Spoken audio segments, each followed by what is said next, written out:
안녕하십니까. 오늘 사회를 맡은 국립공주병원 간호과 사무관 김진숙입니다.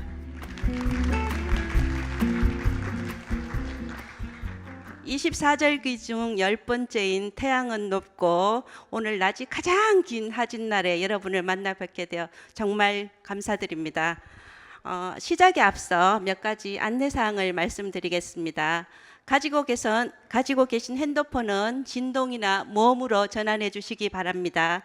둘째, 행사장 내 음료나 음식물 반입이 금지되어 있으니 참고하여 주시기 바랍니다. 셋째, 공무원 상시학습과 수련시간 인증을 원하시는 분들께서는 꼭 출석부 서명을 남겨주시기 바랍니다. 그리고 문자로 전송해드린 만족도 평가 URL을 클릭하셔 작성하여 주시기 바랍니다. 그리고 문자를 받지 못하신 분들은 화면에 나와 있는 QR코드 아니면 벽면 곳곳에 QR코드가 있습니다. 찍어서 꼭 확인 부탁드립니다. 넷째, 이수정 출력은 7월 22일부터 국립공주병원 누리집을 통하여 가능하오니 참고하여 주시기 바랍니다. 그럼 지금부터 진정한 행복의 7가지 조건이라는 주제로 대국민 특강을 시작하겠습니다. 자장은 국립정신건강센터 각영숙 센터장님께서 맡아주시겠습니다. 양력사항을 말씀드리겠습니다. 네, 큰 박수 부탁드립니다.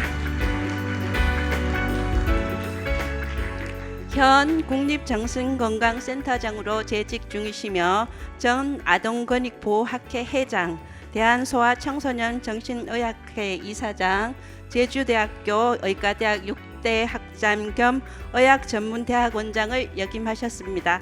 다시 한번 따뜻하고 열렬한 환영의 박수 부탁드립니다. 예. 네. 따뜻한 소개 감사드립니다. 그리고 맞이해 주셔서 감사합니다. 이렇게 뜻깊은 자리 국립공주병원에서 주최하는 정신문화 축제의 장을 여는 첫 세션, 그것도 특강 시간에 좌장을 맡게 돼서 굉장히 영광으로 생각합니다. 아침 일찍 이렇게 강의 들으려고 와주신 여러분께 무엇보다 감사를 드립니다. 오늘은 특별한 분을 모셨습니다. 정신건강의학과 전문의로 37년 동안 진료실에서 진료를 해오시면서 느꼈던 진정한 행복에 대해서 최정호 교수님께서 발표해 주시겠습니다. 이 계획을 듣자마자 저한테 든 생각이 그 유명한 책이 하나 있어요. 불란서의 정신과 의사 꾸페시의 행복여행이라고. 그 책이 생각이 되면서 우리 대한민국의 정신과 전문의 중에서도 학자로서나 임상으로서 가장 많은 업적을 이루고 명성을 갖고 계신 선생님께서 37년의 경험을 담은 아주 보석 같은 이야기를 해주실 거라고 생각합니다. 너무 경력이 화려하셔서 다 말씀드릴 수는 없고 간단하게 학술 활동 위주로 말씀을 드리겠습니다.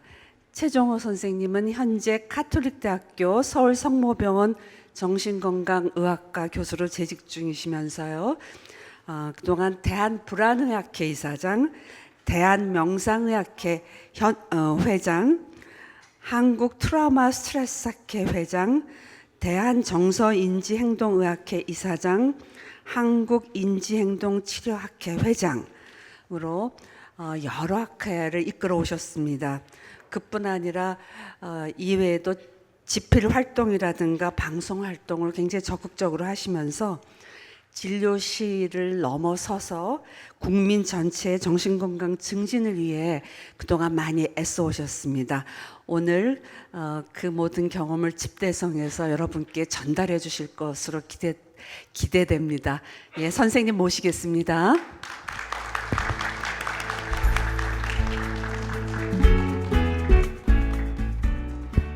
네, 소개 감사드립니다. 반갑습니다, 여러분. 최정호입니다.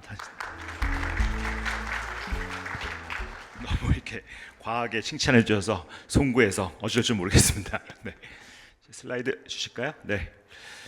제가 이제 이런 제목을 드렸어요. 그래가지고 뭐 되게 좀 깝죽거리는 제목 아닌가요? 뭐 뭔가 이렇게 진정한 행복, 뭐 조건 이런 거 있으니까 사실 하여튼 좋은 제목은 아닌 것 같은데 하여튼 사실은 이 책 제목이거든요. 책 제목인데 그거를 출판사에서 굳이 이렇게 붙였습니다. 정말 그런데 거의 제가 이런 걸 말할 수 있는 자격이 있는지 잘 모르겠고요. 아까 자장님께서 잠깐 소개한 것처럼 하여튼 제가 정신과 의사로 일하면서 어떻게 정신과 의사라는 게 그렇잖아요. 우리나라에서 어떻게 보면 제일 불행하신 분들하고 시간들을 많이 보내지 않습니까? 어쨌든 평생 하는 일이 그러다 보니까 거꾸로 근데 그분들이 어떻게 정말 불행한 삶에서 벗어날 수 있을까 하는 생각을 좀 하다가 나온 아이디어들이 좀 쌓여서 그런 것들을 좀 말씀드리는 걸 할 수 있겠고요. 어디까지나 이건 뭐 제 얘기다 이렇게 말씀을 해주시면 될 것 같습니다. 그래서 이게 참 몇 가지가 있어요. 그러니까 우선 진정, 행복, 7가지 조건이고 네 가지를 따로 좀 하게 되는데 우선 제일 중요한 건 행복이에요. 행복이란 말이 이게 제일 중요해요. 사실은 우리가 행복의 조건을 하려면 행복이 제일 중요한데 여러분 행복이 뭘까요? 여기서 우리가 무너지는 거예요. 행복이라는 게 행복이 기본적으로 무너지는 가장 큰 이유는 우리말이 아니에요. 행복은 중국말이거든요. 그러니까 한국말에 행복을 대체할 수 있는 우리말이 없어요. 저는 그렇게 생각해요. 우리말이 없는 건 개념이 없는 거다. 행복을 우리말 행복은 저 한자로 요행행자에다가 복 어쩌다 생긴 복이거든요. 어쩌다 생긴 복. 그 사실은 행복을 뭐라 그럴까요? 뭐 기분 좋고 평화로 뭐라고 행복? 이게 제일 큰 문제예요. 우리가 행복하지 않은 가장 큰 이유는 사실은 우리가 행복을 정의할 수 있는 개념이 우리한테 없다. 그리고 그게 너무 각자 다르다라는 거예요. 그래서 이거를 뭐 어떻게 하면 행복을 정의할 수 있을까라고 좀 얘기해 보면 뭐 사실은 중국말로 요행행자의 행복부가 붙었지만 영어로도 happiness인데 happiness의 어원이 happening이거든요. 그러니까 어쩌다가 일어난 복 이런 거예요. 그러니까 운이 좋으면 복이 생기고 뭐 참 뭐라 그럴까. 그래서 심리학에서는 오히려 그냥 뭐 말을 내가 만족한 거 굉장히 어떻게 보면 주관적 만족도에 도움을 주는 그런 걸로 볼 수 있는데 그렇게 쓰지 않은 말도 있고 여러분 진짜 스스로 생각할 때 행복이 뭘까라는 게 제가 한번 도전하고 싶은 가장 중요한 얘기예요. 그러니까 각자 다르거든요. 그래서 그 각자 다른 행복 이야기를 조금 드리고 싶다라는 것이고 저걸 정말 힘들다. 그런데 이제 그러면 우리가 잘 모르니까 이럴 땐 개념이 그러면 행복학이라는 학문이 또 있거든요. 그런 쪽에서 보면 거기서 어떻게 적응하고 있는지를 한번 공부를 해보면 행복학 쪽에서 봤을 때 재미있는 데이터들이 여러 가지가 있는데 이 이상한 그림 보이실까요? 너무 헤이지해서 잘 안 보이는데 점 하나가 나라예요. 점 하나가 나라인데 저쪽에 있는 나라가 되게 행복한 나라, 꽤 행복한 나라, not so happy, 뭐 일반적으로 안 행복, 뿌리리 뭐 조금 안 행복, 꽤 안 행복, 뭐 정말 안 행복, 뭐 이런 나라들이 있습니다. 대한민국은 어디 있을까요? 대한민국은 어디에 속할까요? 이 나라 중에서 분류를 한다고 하면 이게 확대해 드릴게요. 이게 어디에 있냐면 대한민국이 어디에 있냐면 여기 있어요. 보이시죠? 사우스 코리아 제가 빨간 걸로 해놨거든요. 그러니까 어디 있냐면 점점 더 불행한 나라에 있어요. 그러니까 이게 꽤 불행한 나라다. 뭐 이런 거는 사실 문제가 안 돼요. 이게 현재 불행하다, 파샬리 불행하다 이런 건 별 문제가 안 되거든요. 그런데 제일 큰 문제는 점점 더 불행해진다는 거예요. 그러니까 점점 더 불행해진다는 건 뭘까요?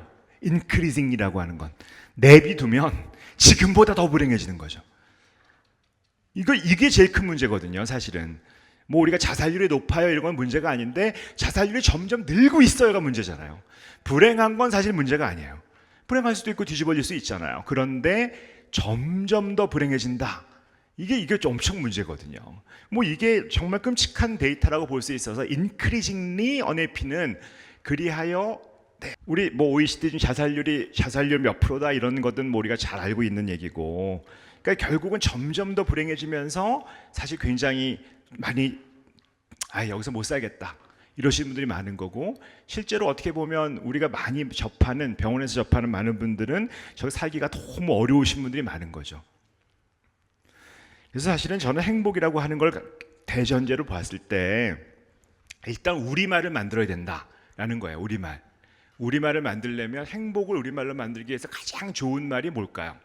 그거 한번 생각해 보세요. 행복을 대체할 수 있는 우리말 뭐가 있을까? 근데 저는 우리말 중에 아주 기가 막힌 말이 있습니다. 여러분, 우리 처음에 만나면 인사말 뭘로 할까요? 안녕하세요. 안녕하세요도 중국말이에요. 편안할 안자에 편안할 영자 쓰죠. 안녕, 편안하냐 이런 뜻이거든요. 그러니까 한국말로, 우리말로 정말 잘 쓰는 인사말이 뭐가 있을까요? 그게 한국말 인사말 중에 정말 기가 막힌 말이 있는데 그게 잘 있냐는 거예요. 잘 있냐, 잘 있느냐, 잘 있니, 잘 지내니. 근데 사실은 잘 있니보다 더 행복에 가까운 단어가 없어요. 잘 있다라는 게. 근데 우리가 대부분 외국의 외국어의 인사말은 되게 잘 있어봐야 뭐 굿모닝, 굿애프터눈, 좋은 아침, 좋은 저녁 따위예요. 전 세계로 잘 있느냐는 말을 쓰는 나라가 없거든요. 잘 있니? 뭐 중국말은 너 좋니? 뭐 이 정도인데 잘 있니? 라는 말이 별로 없어요. 잘 있니를 영어로 한번 바꿔보세요. well, being. 그게 기가 막힌 단어예요. 잘 있냐. 그래서 실제로 행복하게 해서는 행복이란 말 쓰지 말고 well-being을 쓰자 그래요. 잘 있느냐라고. 잘 존재하느냐가. 그래서 사실 저희는 의사고 뭐 그런 의학에 있는 사람들은 건강의 정의가 웰빙이잖아요.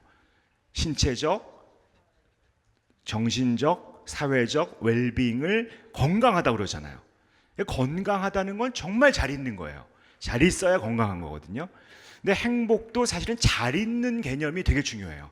잘 있느냐, 잘 사느냐의 개념을 따지는데 여기서 언어의 오류가 하나 생겼죠. 여러분, 잘 산다. 그럼 어떤 느낌이 드세요? 우리 이 원장님네 되게 잘 살아. 그러면 저 양반 되게 부자야. 사실 잘 있는 거랑 부자는 아무 관계 없거든요. 사실 저는 병원이 운이 좋아서 우리나라에서 굉장히 말하자면 비싼 곳에 있어요. 그러니까 제가 환자 중에 정말 소위 말하는 부자를 많이 보거든요. 진짜 부자, 거의 재벌, 뭐 엑셀 성공한 애들 재벌 되게 많이 봐요. 그런데 잘 있지 않거든요. 근데 그 사람들 보고 다른 사람이 뭐라 하냐면 잘 산다 그래요. 그 사람이 잘 사는 걸까요? 저를 만나는 이유는 죽고 싶어서 왔는데 실제로 시도도 했고 재벌집인데 그건 잘 있는 건 아니잖아요. 잘 사는 건 아니잖아요. 그러니까 우리가 70년대 말을 만들면서 우리도 한번 잘 살아보세라고 하는 프로파간다를 만들면서 치명적인 오류를 만들었죠. 우리도 한번 잘 살아보자 하는 거는 결국은 기본적으로 부자가 되어보자는 뜻이었거든요. 그러니까 부자가 되면 잘 산다고 생각하게 돼버린 거예요. 세뇌가 된 거죠. 근데 저는 확실히 정말 부자가 된다고 잘 사는 건 아니라는 건 확실합니다. 정말 많은 부자들이 자살 시도도 하고 힘들어하고 너무 괴로워해요. 그러니까 잘 사는 거랑 부자는 관계가 없다. 그러면 진짜 잘 사는 건 무엇일까라는 거죠. 우리는 사실 어떻게 보면 정신건강에 제일 관심이 많은 사람들이라고 볼 수 있어요. 정신건강의 정의조차도 웰빙이죠. 정신건강의 정의조차도 뭐 스트레스 잘 관리하고 포텐셜 잘 발휘하고 뭐 일 잘하고 사회에 기여하는 웰빙 상태. 결국 우리의 목표는 결국은 웰빙이에요. 웰빙이 우리가 해야 될 가장 중요한 일이고 거의 우리가 인생을 걸어서 해야 될 일은 웰빙이고 결국 진정한 행복은 잘 있는 거예요. 잘 있어야 된다라는 게 우리가 할 일이죠.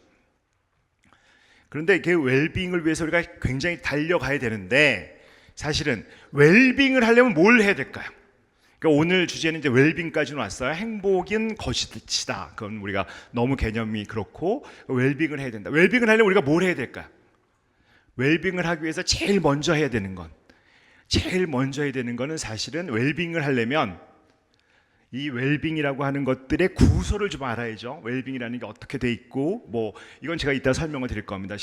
뭐 내가 굉장히 주관적으로 만족하고 뭐 발전하고 그다음에 사회적으로 잘 연결돼 있고 이런 게 웰빙의 구조인데 가장 기초를 우리가 놓치는 거예요. 웰빙을 하려면 이렇게 해야 됩니다라고 주장들 하거든요. 근데 웰빙의 전제 조건이 있어요. 그게 뭘까요? 웰빙을 하려면 웰빙의 가장 기초, 가장 전제 조건이라고 할 수 있는 건 뭐냐면 있어야 잘 있어요. 그렇게 생각하세요? 그러니까 있는다는 거를, 근데 있다는 거를 너무 우리가 별로 중요하게 생각하지 않아요. 이게 굉장히 중요한 개념인 게, 왜냐하면 웰빙을 하려면 비잉을 해야 되는데, 비잉을 하기 위한 여러 가지 방법들을 우리가 잘 있기 위해서 가장 기본적으로 있어야 된다는 걸 제가 절실하게 느낀 건 사실은 세월호 사건이에요. 2014년 10년 전에 뭐 여기 유관하신 분도 있겠지만, 제가 아시다시피 뭐 몇 분 아시지만 제가 세월호 코호트 10년 아직 우리 같이 하고 있거든요. 그런데 이제 이 코호트가 끊어지는 게 제일 큰 문제긴 한데, 요새 어떻게 더 이상 연구가 안 될 것 같긴 한데 하여튼 계속 하게 되는, 이제 왜냐하면 이제 문제가 생기기 시작하신 분이 되게 많아서. 근데 이제 보면 여러 엄마들 제가 만났어요. 여러 엄마들 만났는데, 이때 우리 엄마 중에 제일 안타까워하시는 분이 한 분이 계신데요. 그 엄마 중에 한 분이 우리 아들한테 한 마지막 말이, 너희 새끼 담배 안 끊어? 그러니까 4월 15일 날 집에서 나갈 때 그러고 싸웠다는 거야. 너 제주도 가서 담배 필 거지? 싸웠다는 거야. 또 다른 엄마 하나는, 너 이년아 귀 계속 뚫을 거야? 귀 왜 뚫어? 라고 싸웠다는 거야. 근데 그게 마지막 나눈 말이래요. 우리 아들하고 딸하고 나눈 마지막 말이 그거라는 거예요. 그래서 그렇게 말한 내가 너무 싫다는 거예요. 그렇게 딸하고 아들하고 나눈 마지막 단어가, 너희 새끼야 담배 안 펴? 안 끊어?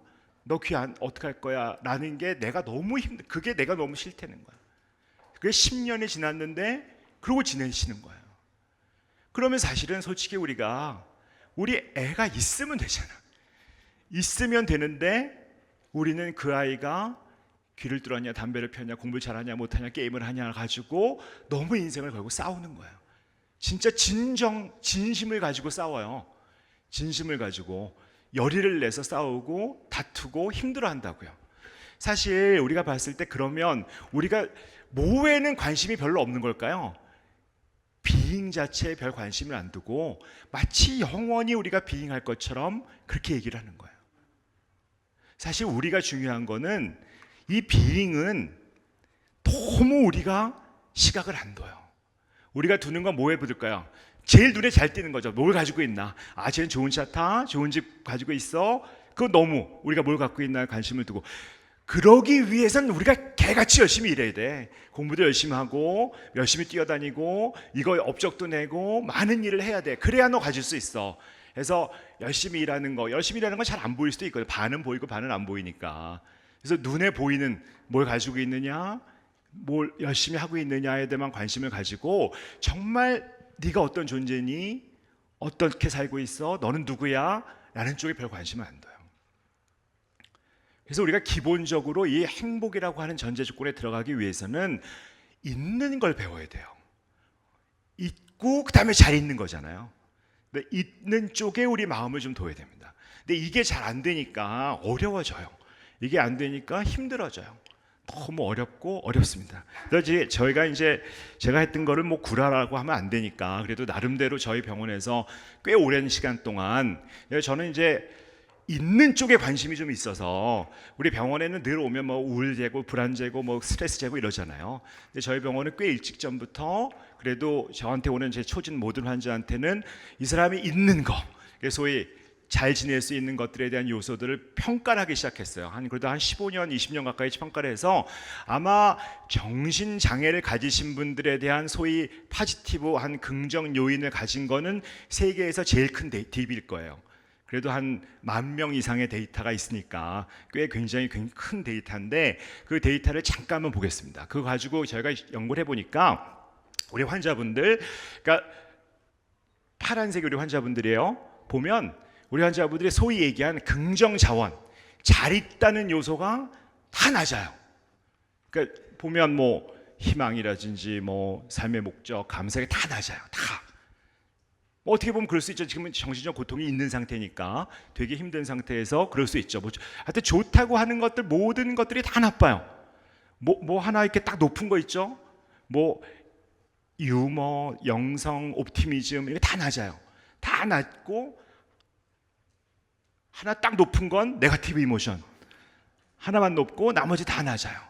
그래서 사실은 알고 보면 우리가 가진 증상이 있는 게 문제가 아니라 사실은 우리가 가져야 되는 소중한 것들을 우리가 놓치고 있을 때 어려움이 생기기 시작하는 거예요.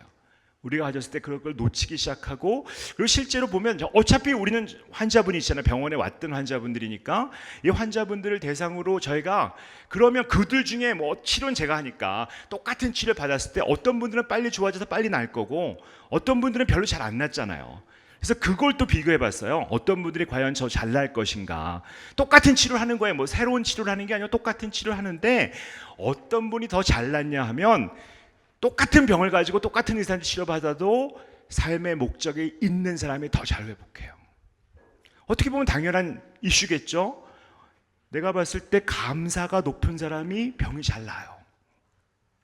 그러니까 사실 우리가 보면 부정적인 걸 치료하는 능력들은 사실 우리가 다 똑같다고 볼 수 있지만 이 사람이 가지고 있는 어떤 잘 존재하는 것들에 대한 것들을 그것들이 원래 갖고 있는 사람들은 굉장히 회복도 잘 되니까 그걸 높이는 게 우리 치료에서 또 어떤 개입에서 우리 삶에서 되게 중요할 것이라는 생각을 하는 거죠. 사실 그래서 우리 환자분들은 정말 삶이 깜깜합니다. 뭐 환자분들 만나보시면 알겠지만 뭐 정말 죽고 싶기도 하고 억울하고 힘들고 깜깜해요. 너무 억울해요. 깜깜한 거라고요, 삶이. 이 삶이 깜깜한 이 상태예요. 깜깜한 걸 보여드리려고 깜깜한 슬라이드를 만들었는데 우리가 깜깜한 걸 못 견뎌요. 이 깜깜한 걸 잘 견뎌야 돼. 삶의 어두운 터널에서 어떻게 견딜 것이냐. 깜깜하면 큰일 나는 줄 알아요. 깜깜한다고 고장난 게 아니에요. 깜깜할 수 있어요, 인생은. 근데 인생이 어두움이 짙을 수 있다니까. 깜깜할 수 있어요. 깜깜할 수 있어요. 근데 어두움이 짙다고 얘기해요. 여러분, 어두움이 짙을 수 있습니까? 어두움의 도수를 어떻게 하면 높일래요? 어둡게 하려면 어두움을 갖다 어둠을 쳐바르면 어둠이 높아지나요? 어두움이라는 거는 정말 간단합니다. 어두움은 빛의 부재예요. 어두움이 짙어지는 게 아니라 빛이 없는 거예요. 작은 빛만 있어도 어두움은 없어져요. 근데 우리가 정말 죽고 싶고 힘들고 삶이 깜깜하고 아무것도 보이지 않을 때는 사실은 어두움이 짙고 세상이 힘들고 어두운 게 아니라 내 삶에 빛이 없는 거예요. 그래서 우리는 사실은 이 빛을 알아야 돼요. 이 빛이 무엇일까? 이 빛을 어떻게 찾을 수 있을까 하는 거고, 사실 제가 여러분한테 드리고 싶은 얘기는 이 빛이라는 거 하얀 걸 좀 그 빛을 봐야 되잖아요. 뭔지 알아야 되잖아요. 뭐 기독교인들은 빛은 예수님이야, 뭐 하나님이 나한테 들어오면 돼, 뭐 이렇게 보실 수 있겠지만 그 빛을 우리가 뭘로 나눌 거예요? 근데 빛을 제가 분석해 본 거죠. 사실 알고 보면 빛을 분석하려면 어떻게 될까요? 소위 프리즘, 빨주노초 파남보, 그게 나오는 거야. 그래서 빛을 좀 나눠서 봤더니 뭐 가시광선 이외에 여러 가지도 엑스레이도 있고 뭐 적외선 자외선도 있겠지만 사실은 우리 눈에 보일 수 있는 빛은 제가 보니까 7가지다. 빨주노초 파남보. 그래서 오늘 어디까지 왔어요? 행복의 7가지 조건. 빛의 7가지 조건이 무엇이냐는 거예요. 그 얘기를 여러분하고 드리고 싶어요. 그래서 빛이 우리가 이 어둠을 밝게 하는 빛을 프리즘에 넣어봤더니 그게 7가지가 있더라 라는 얘기를 여러분한테 드리고 싶은 겁니다. 네, 오, 밑에 강점이 하나 있는데 거기서 보이죠, 강점? 네.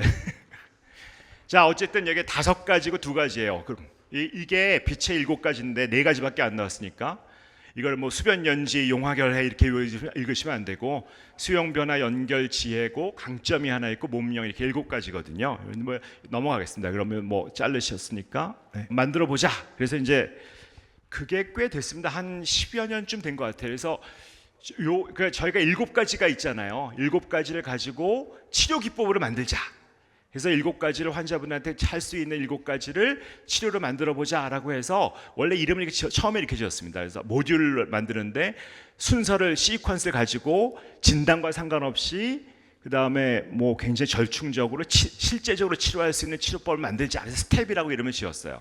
그래서 이 치료를 결국 이 치료가 뭐냐면 아까 빛의 7가지를 환자분한테 부과해 주는 거죠.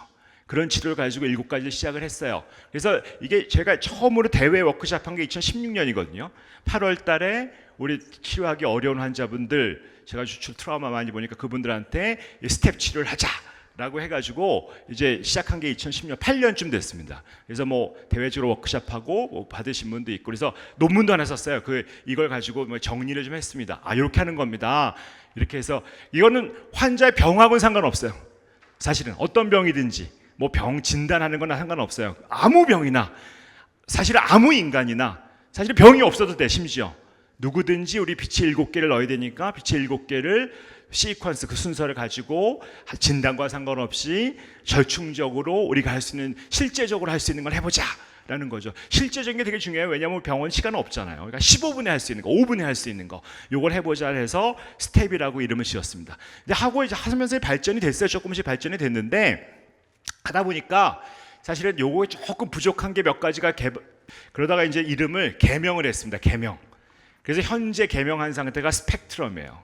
스펙트럼이 아까 우리가 7가지 스펙트럼 보셨죠? 프리즘을 나눈 게 7가지고, 그래서 이제 이름은 되게 복잡해요. 근데 이건 오늘 전문가 강의가 아니니까 하여튼 요렇게 해서 요 앞에가 스펙트럼이에요. Sequential, Practical, Eclectic, Comprehensive, Transient, 뭐 어쩌겠죠. 밑에가 막 잘리네요. 뭐 하여튼 됐습니다. 이거 복잡한 거니까. 그래서 요거 가지고 제가 논문 한 정리했어요. 요거를 요런 스펙트럼 치료를 하겠다라고 하고, 사실은 스펙트럼의 내용이, 이건 사실 치료법이기도 하지만 우리 소위 인간이 사는 것에서 제일 중요한 것들 7가지를 늘어놓는 기법이거든요. 그래서 그 7가지를 스펙트럼 뭐 치료, 병원에서 하면 치료고, 그 다음에 뭐 일반적으로 살면서 하면 스펙트럼 개입이고, 뭐 이런 식으로 이름을 만들었습니다. 그래서 이제 제가 이제 이런 거 로고 만드는 거 좋아해서 처음에 제가 만든 로고예요. 저니까 되게 마음에 들어 하는데, 이거 처음에 보는 사람들이 무슨 약간 무당집 같아, 뭐 그런 얘기를 너무 많이 줘가지고, 네가 드디어 이제 그쪽으로 가는구나 뭐 하나 하더니 결국 뭐 은퇴 후에 이런 쪽으로 점집 비슷한 거 차리면서 가려고 하는 거거나 하는 얘기를 너무 피드백을 많이 줘가지고, 이게 되게 아름다운 그림이거든요. 사실 알고 보면 수용과 변화와 연결이라고 하는 것과 지혜가 강조되고 강점이 있고 몸과 영성이라고 너무 아름다운, 막 약간 태극 원리도 들어가 있고 뭐 하면서 뭐 음향의 조화와 발전과 뭐 엄청나게 좋은 거고, 제가 만든 그림인데 너무 피드백이 안 좋은 거예요. 뭐 이게 마침 요거 나왔을 때 무슨 이렇게 오방떡 비슷한 오방 이런 그게 나온다고 하고 막 그래가지고, 저는 끝까지 이걸 울리고 싶은데, 그래서 깃발도 이렇게 붙이고 막 그러려고 했더니 점점 이상해진다. 그래서 이건 좀 아니다. 그래서 조금 완화해라. 무슨 뜻은 좋은데 좀 완화해라라는 피드백을 받았어요. 그래서 그거를 피드백을 받고 제가 조금 만든 게 요거예요. 수용, 변화, 연결 앞에 있고, 저 세 가지가 제일 중요하고, 여러분 이게 아세요? 원방각이라고 하는 아주 심오한 원과 이 각이잖아요. 각은 사람이고, 이 원방이라고 하는 건 땅이고, 이 원이 있고, 원방각이라고 하는 아주 기묘한, 아주 삶의 조화가 있는 그림인데, 이걸 보고 또 오징어 게임이라고 그런 사람이 있는 거예요. 이게 오징어 게임에 나왔던 얘기다. 너 진짜 넷플릭스 너무 본다. 그래가지고 사실 여기도 좌절을 한 거예요. 그래서 이제 7가지인데 여러분이 이 7가지를 외울 수 있도록 하는 게 오늘의 제 강연의 목표입니다. 7가지 외울 수 있어요. 왜냐하면 우리 인간은 처음이, 이게 뇌가 7단위를 외우잖아요. 핸드폰이 4자리 되면서 못 외우잖아요. 8자리 되면서 못 외우거든요. 그 전에 옛날에 제가 초등학교 때 다닐 때 우리 집 전화 588-7057 아직도 외워요. 7자리니까. 근데 4자리 한 다리만 더 올라가도 못 외우거든요. 근데 7가지는 여러분 외울 수 있습니다. 제가 보장해 드릴게요. 이제 잘 헷갈리시죠? 근데 제가 끝날 때는 외울 수 있다는 거를 보여드리겠습니다. 그래서 외우기 좋으려면 몸에 와닿아야 돼. 체화해야 돼. 라는 피드백을 많이 주셨어요. 체화하려면 어떻게 돼야 돼? 몸으로 그려. 그래서 제일 중요한 게 대가리야. 수용이야. 오른손은 변화, 왼손은 연결. 뭐 아직 외울 필요 없어요. 외우게 돼요, 저절로. 그다음에 뭐 오른발 강점, 왼발 지혜, 몸통이야, 넘어가는 건 영성이야. 이렇게 해서 딱 7가지예요. 근데 요 7가지를 뭐 우리가 얘기하는 조건이라고 하는 걸로 제가 말씀드렸어요. 그러니까 이게 여기까지 서론, 이게 굉장히 쓸데없는 얘기를 하면서 하여튼 왔는데, 어쨌든 이게 왜 우리가 제가 이런 로직을 가지게 됐고 왜 이게 중요한가 하는 것들 7가지를 여러분하고 나누고 싶어서 이제 온 거예요. 그래서 오늘은 이제 시간 될 때까지 요거를 한 7가지를 여러분하고 외울 수 있고 하나씩 저게 무슨 얘기다 하는 이야기를 좀 나누면 될 것 같습니다. 그래서 사실은 제일 중요한 건 수용이죠. 이게 수용이라는 게 말처럼 그 세상에서 제일 살기 어려운 게 잘 수용인 것 같아요. 이게 수용이라는 거를 여러분, 수용이란 개념이 여러분 이게 뭘까요? 혹시 이거 보셨어요? 딱 1년 전에 난리 났던 그림인데 우리 오 선생님이 훌륭하시네. 역시 스마트하십니다. 이게 초전도체 기억하세요? 작년 여름에 대한민국을 뜨겁게 달구었던 뭐 희대의 사기극이라도 하고 뭐 어쨌든 최고의 어쨌든 세상이 뒤집어진다고 했는데 초전도체라고 하는 거는 소위 말한 저항이 없이 지나가는 물질이죠. 근데 저항이 없는데 온도를 273도로 낮추면 웬만한 건 지나갈 수 있는데 상온 초전도체, 그러니까 일반 온도, 이런 온도에서 저항이 없이 어떤 물질을 지나갈 수 있는 물질이 개발이 되면 세상이 뒤집어진다는 거죠. 그게 무슨 얘기냐면 손실이 없어, 에너지의 손실이 없어지는 거죠. 전기를 만들면 전기 에너지가 올 때 다 빠지잖아요. 근데 초전도체니까 이게 완전히 모든 세상이 뒤집어진다. 뭐 화석 연료 같은 거 거의 안 써도 만든 에너지가 살지 않고 계속 가니까 그 엄청난 세상이 뒤집어진다고 하는 그런 개념이잖아요. 초전도체는 무슨 얘기일까요? 초전도체는 저항이 없다는 얘기예요. 그럼 여러분 반대로 저항이 많은 거 있어요. 전기를 통했는데 저항이 많은 거, 그걸 기억하시는 분 계실까요? 여러분 이게 뭘까요? 이거 아세요? 전기골로? 이거 아세요? 이거 알면 완전 노땅이에요. 젊은 애들은 이걸 본 적이 없어요. 왜냐하면 이걸 내가 이 집에서 밥을 해 먹었어요, 이걸 난방했어요 하는 사람은 완전 늙은이에요. 그렇잖아. 요즘 젊은 친구들은 이게 전기값이 얼마나 많이 드는데, 이게 아세요? 코일을 감아서 그러면 전기를 통하면 엄청난 저항이 생기니까 거기서 열 에너지로 발생하잖아요. 그러니까 밥도 해 먹고 라면도 끓여 먹고 심지어 그걸로 난방도 하죠. 괜히 코일이 지나가면서 굉장히 뜨거운 열이, 그러니까 말하자면 전기 에너지가 열 에너지로 바뀌게 만드는 저항이 굉장히 강력한 물질을 넣어놓으면, 자, 이거 무슨 얘기일까요? 저항이 크면 어떻게 돼요? 열이 나요. 저항이 없으면 지나가요. 여러분 제 얘기가 말 같지 않으세요? 그러면 저항이 걸려요. 저 인간은 왜 저런 얘기하지? 그러면서 마음에서 열이 나. 우리 윗사람이 나한테 뭐라 그랬어? 원장님이 나한테 뭐라 그랬어? 그게 여기서 저항이 걸려. 우리 시어머니가 뭐라 그러면 저항이 걸려. 남편이 뭐라 그러면 저항이 걸려. 그럼 어떻게 될까요? 열이 나요. 열이 나.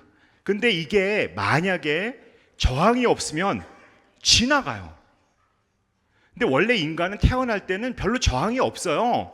근데 뭐가 소위 이고, 자아라는 것이 생기면 저항이 붙어요. 걸리는 게 많아. 무슨 누가 어떤 얘기를 했는데 거슬리는 게 되게 많아져. 뭐가 거슬리는 게 많아져. 거슬리는 게 무슨 뭐가 고가워, 힘들어. 뭘까요? 열이 나. 열 에너지가. 그러면 열 나는 게 좋은 게 아니라 나의 어떤 지나가는 모든 것들이 열 에너지로 치환이 돼서 그 열을 해결하려고 사는 거죠. 그래서 우리가 저항을 줄이는 게 인생에서 내 꼴 보기 싫은 것들, 눈꼴 싫은 것들, 이거 마음에 안 드는 것들을 줄이는 작업이 너무너무 중요해요. 사실 그럴 수 있는 작업이 수용 작업이죠. 사실 어떻게 거슬리지 않게 만들 것이냐가 너무 중요해요. 왜냐하면 저항이 걸리면 에너지를 많이 쓸 수밖에 없어요. 거기에 에너지를 다 쓰고 살면 병이 나요.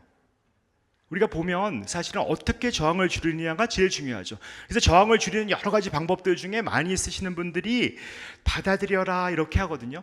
받아들여라. 근데 받아들인다는 게 생각해 보세요. 내가 받아들일 수 있는 거는 요만큼밖에 없는데, 받아들여지기는, 내 말을 저항받지 않기는 이렇게 바라죠. 이게 보통 우리가 사는 방식이에요. 대부분의 사람은 이렇게 삽니다. 우리가 봤을 때 약간 도사, 뭐 수도자 중에서 정말 좋으신 분들, 멋있는 분들 보면 저 사람이 있으면 너무 좋아. 다 받아들여. 그리고 본인은 별로 받아들이고 싶지 않아 해. 안 받아줘도 돼 라고 하시는 분들, 이런 분들 만나면 인생이 대박이죠. 우리 엄마가 이랬으면 인생이 피는 거예요. 근데 우리 엄마는 되게 이렇죠. 나도 이래요. 사실은 대부분의 사람들은 내가 받아들일 수 있는 건 별로 없고, 이거를 내가 이거를 왼쪽 초록색 파이를 얼마나 키우느냐가 인생에서 가장 첫 번째 중요한 거예요. 이걸 어떻게 키울 것이냐가 우리 인생에서 제일 중요한 거고, 그렇게 이걸 키우려면 어떻게 해야 돼? 라고 얘기를 할 때 여러 가지 중에 뭐 학문으로 따지면 이렇게 하라고 그러죠. 무조건 너 받아들여. 무조건 쟤 받아들여. 무조건 너 죽을 수 있어. 이건 피할 수 없는 스트레스야. 지금 무조건 받아들여. 요 5가지 수용이 인생에서 제일 중요한 거라고 하고, 사실 병원에서 우리가 환자분들하고 만나서 아니면 인생을 살면서 하는 가장 대부분의 작업은 사실 이 작업이에요. 그 사람을 받아들일 수 있는 거, 나 자신을 받아들일 수 있는 거. 우리 환자분들은 사실 나 자신을 받아들이는 게 거기서 저항이 너무 걸리잖아요. 병이 심하면 심할수록 자기 수용이 안 되고, 타인 수용 안 되기 시작하고, 그 다음에 정말 죽는 거 두려워하시는 분 많고, 스트레스 못 견디시는 분 되게 많고, 그 다음에 지금 잘 못 견디고 지금을 받아들이지 않고 계속 미래나 과거 보시는 분들 되게 많고. 그래서 이게 사실 이 작업들이거든요. 이 작업들을 우리가 어떻게 할 것이냐 하는 게, 그러니까 수용 작업이 사실 우리가 만나는 인생에서 어떠한 것들도 사실은 우리가 봤을 때 귀뚫는 걸 받아들일 수 있어야 돼요. 담배 피는 걸 받아들일 수 있어야 돼요. 사실 우리가 거기서 시작을 하는 거잖아요. 지금 제 강의 좀 고가우세요? 마음에 안 드세요? 받아들이셔요. 그래야 살아요. 안 그러면 열이 난다니까. 저 인간은 왜 이 시간에 이 얘기를 하고 있는가 하면 열이 나요. 그럼 누가 손해가? 저한테 손해는 하나도 없어요. 전 하고 가면 돼. 그런데 내가 2시간 헛보냈다 이런 마음이 들면은 여러분이 그 귀한 인생이 어려운 거예요. 지금 이 순간 희화했나 받아들이세요. 제 소리 듣기 싫으면 앉아서 마음 챙김, 엉덩이도 하시고, 지금 좋은 앉아 있을 수 있는 좋은 시간이라고 생각하시고 받아들이면, 이 순간 이거 너무 지겹다 하시면 이 순간을 못 받아들이기 시작하면 너무 인생이 괴로워하시는 거예요. 사실 우리가 이걸 받을 수 있느냐 하는 것들이 인생에서 참 중요한 거다라는 거고, 받아들일 수 있으려는 것들이 여러 가지 얘기하죠. 우리가 항상 이런 뭐 영어로 쓰면 멋있는 것 같긴 하지만, 우리가 아픈 건 어쩔 수 없다. 그런데 거기에 저항이 걸리면 더 괴롭다 이런 거 아니에요? 사실 그래서 suffering이라고 하는 거하고 pain은 좀 다르죠. 그러니까 아픈 거야. 살면서 아픈 건 어떡하겠어요. 그런데 그것 때문에 어떡할 것인가 하는 것들. 사실 저희 어머니가 어젯밤에 입원하셨어요. 뭐 근데 우리 치매 노인인데 해필 오늘 시장 여기를 포기해야 되나? 우리 엄마를 포기하는 건 좀 그렇고. 되게 그랬어요. 뭐 어쩔 수 없잖아요. 어쩔 수 없는 뭐 하여튼 단돌이 이거 뭐 저거 타고 밤에 되게 힘들었는데, 이게 사실은 어쩔 수 없는데 왜 이 시간에 이런 일이 벌어졌을까 하기 시작하면 너무 힘들어지는 거예요. 사실 우리가 그런 서퍼링이 생길 수밖에 없거든요. 그래서 페인 곱하기 우리가 할 수 있는 건, 페인을 줄일 능력은 없어요. 내 삶에서 벌어지는 고통을 어떻게 줄이겠습니까, 우리가? 근데 고통을 줄일 수 있으려고 무엇을 할까요? 우리가 할 수 있는 유일한 방법은 오른쪽에 있는 저항을 줄이는 거예요. 이 저항을 줄이는 작업이 사실 되게, 그 저항을 줄이려니까 세상에서는 저항을 줄이려면 긍정적으로 봐야 된다라고 얘기합니다. 사실은 많은 사람들이 긍정적으로 세상을 봐야 돼라고 해요. 여러분, 긍정이라고 할 때 이 긍정의 뜻이 뭐예요? 제가 평생 얘기하면서 다니는 게 이건데, 긍정은 정말 제가 진짜 제 평생에서 가장 중요한 모토, 이거 딱 한 가지 있으면, 긍정은 약간 제가 코로나 때 수염 길러서 데프콘 같다 이렇게 하시는 분들이 있는데, 그래도 긍정은, 그래서 제가 나온 동영상 중에 100만 뷰 가까이 보는 뷰예요. 많이 본 뷰죠. 긍정은 절대로 좋다는 뜻이 아닙니다. 긍정에는 사전적 용어상 긍정에는 절대로 좋다는 뜻이 없어요. 긍정은 있는 그대로 받아들인다는 뜻이에요. 우리 아이가 문제가 많아요. 병원에 갔더니 그 아이를 긍정적으로 받아주세요라고 했어요. 그러면 대개 엄마들은 우리 아이가 지금은 문제가 많지만 앞으로 괜찮아질 거라고 긍정적으로 생각하기로 해요. 거기에 어마어마하게 무서운 게 있어요. 지금은 문제지만 앞으로 좋아져. 그럼 지금은 잘못됐다는 뜻이에요. 우리 아이를 엄청나게 부정적으로 봐요. 지금에 보이는 모습을. 우리 아이가 문제가 있는 것 자체를 받아야죠. 그 아이가 문제가 있다는 것들이 잘못된 게 아니라 있는 그대로 받기 시작하는 게 긍정이거든요. 그러니까 우리가 긍정이라고 하는 거는 지금 잘못된 것이 문제가 아니라 그럴 수 있다, 수용한다라는 뜻이에요. 그래서 긍정적으로 바라고 하는 것들을 지금은 문제지만 앞으로 좋아진다라고 보지 않으셔야 돼요. 인생은 꿀꿀해요. 힘들어요. 그게 좋아지는 게 아니에요. 우리 아버지 지랄 같아요. 나만 만나면 막 욕해요. 그 아버지가 달라지지 않잖아요. 그런데 그렇다고 인정하고 살아가야 삶이 바뀌기 시작하잖아요. 그래서 우리가 지금의 긍정이라고 하는 개념에서 정말 있는 그대로 받아들이고 그대로 승인하기 시작하는 것들이 수용 작업의 첫 작업이에요. 제 강의 재미없으시면 받아들이세요. 어떡하겠어요 그거. 그렇게 가야죠. 사실 우리가 보면 수많은 내 인생에서 꿀꿀한 것들을 저항하지 않고 받아들이기 시작하는 것들, 그게 우리가 하는 행복의 조건 중에 첫 대가리예요. 왜 맨 위에 있는가, 이것들을 우리가 잊어버리지 않으시면 좋겠습니다. 저는 사실은 아카데믹하게는 정서 연구하는 사람입니다. 그러니까 뭐 우리 랩 이름도 정서연구실이고, 그래서 이게 저희가 만든 정서연구 패러다임이에요. 아주 애매한 표정을 보여주고 이게 정서가 어떤 것일까라고 이제 보여주는, 그러니까 결정하는 거거든요. 최 교수하고 이 교수가 만났다고 체리 패러다임이라고 나름 잘 만든 패러다임인데, 한국에서는 저기 정서 연구하는 데서는 기본 틀로 많이 쓰고 있습니다. 돈 받고 팔라고 그랬더니 딱 2대 팔리고 그래서 무료로 풀었어요. 네, 근데 그래서 어쨌든 이거 보면, 자 보시면 애매한 표정이에요. 어떤 정서일 것 같아요? 라고 이제 보여드리는 거거든요. 어떤 정서일 것 같아요? 라고 보여드리면 뭐 되게 뭐 슬퍼 보기도 하고 행복해 보기도 하고 애매한 걸 하니까. 그래서 밸런스는 그렇고 인텐시티는, 과연 강도는, 이거 얼마나 행복해 보여? 7, 8은 절대로 안 나와요. 이런 거는 한 3, 4 이 정도 찍힙니다. 그래서 이걸 가지고 저희 병원에 오는 우울증 환자분들하고 건강하신 분들하고 제가 비교를 했어요. 그래서 논문 하나 냈습니다. 그 결과가 이거예요. 여러분, 우울증이라는 병이 무슨 병이에요? 우울증이라는 병은 인생에서 정말 부정적인 걸 귀신같이 찾는 거예요. 내 인생의 꿀꿀한 것들, 내 주변의 꿀꿀한 것들, 과거의 힘든 것들, 미래의 힘들 것들을 귀신같이 찾아내고 부정적인 거에 탐닉하기 시작하면 우울해져요. 그걸 우울증이라고 봅니다, 대부분의 사람들이. 근데 우리 랩은 생각이 좀 다른 게, 우울증이라는 병은 내 인생에 들어와 있는 좋은 걸 못 찾는 거예요. 내 인생에 들어와 있는 걸, 좋은 걸 찾지 못하면 실제로 우울해지면 좋은 걸 좋다고 못 봐요.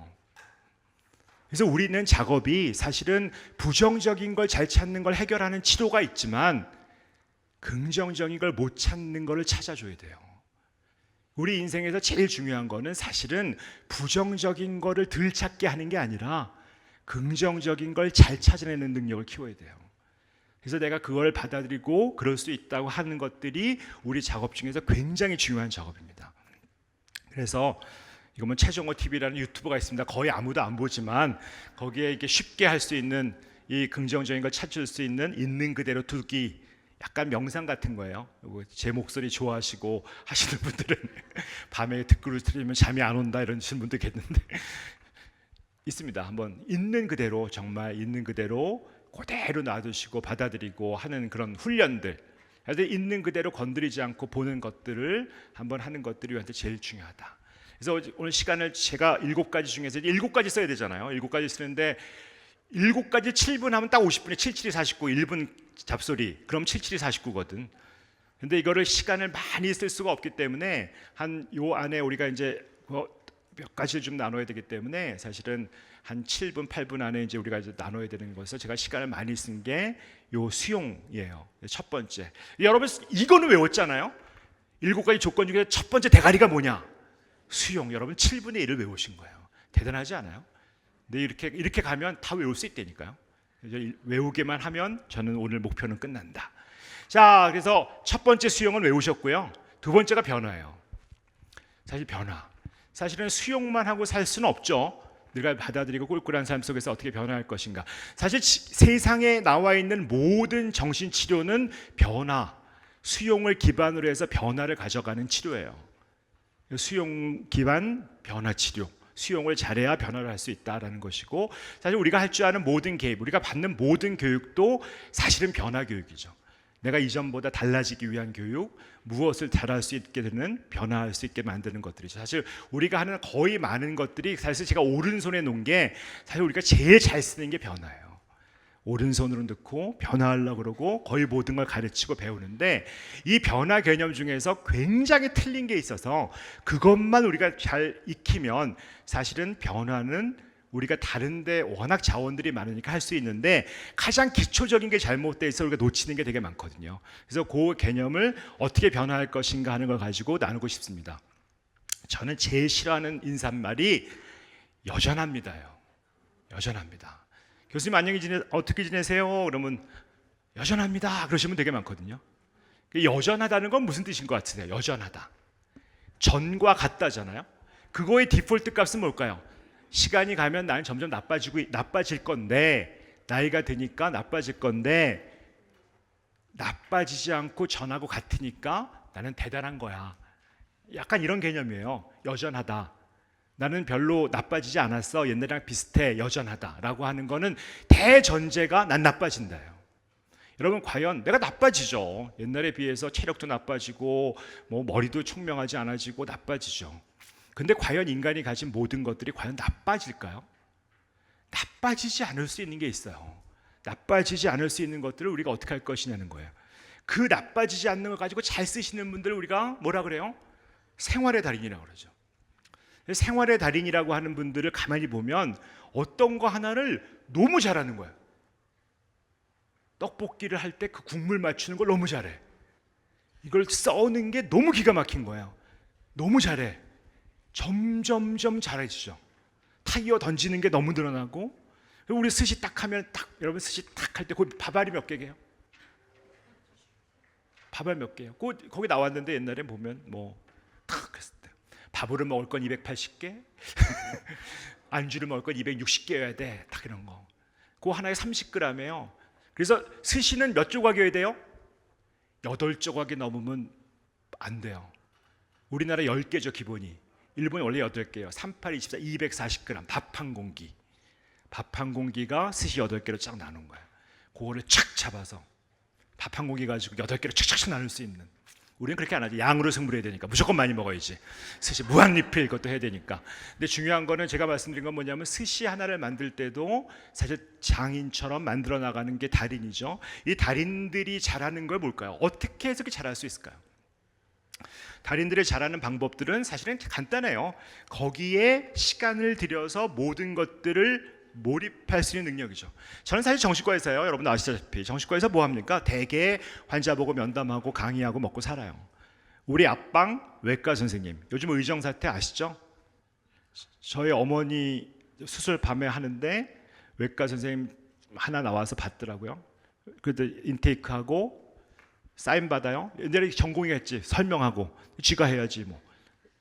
사인 했더라고요. 근데 갔더니 다시 왔어. 다시 밤에 왔더니 밤에 와가지고 뭘 하냐면 그 AB 가스를 해야 되는데, 가스 할머니여가지고 호흡 기능이 안 좋다고 가스 옛날에 인턴이 하던 거, 내가 10년 만에 가스 할 때 될까 그랬더니 앉아서 가스 한다고. 그 다음에 와가지고 침대 끌고 가더라고요. 지가 오늘 요새 그래요 병원이.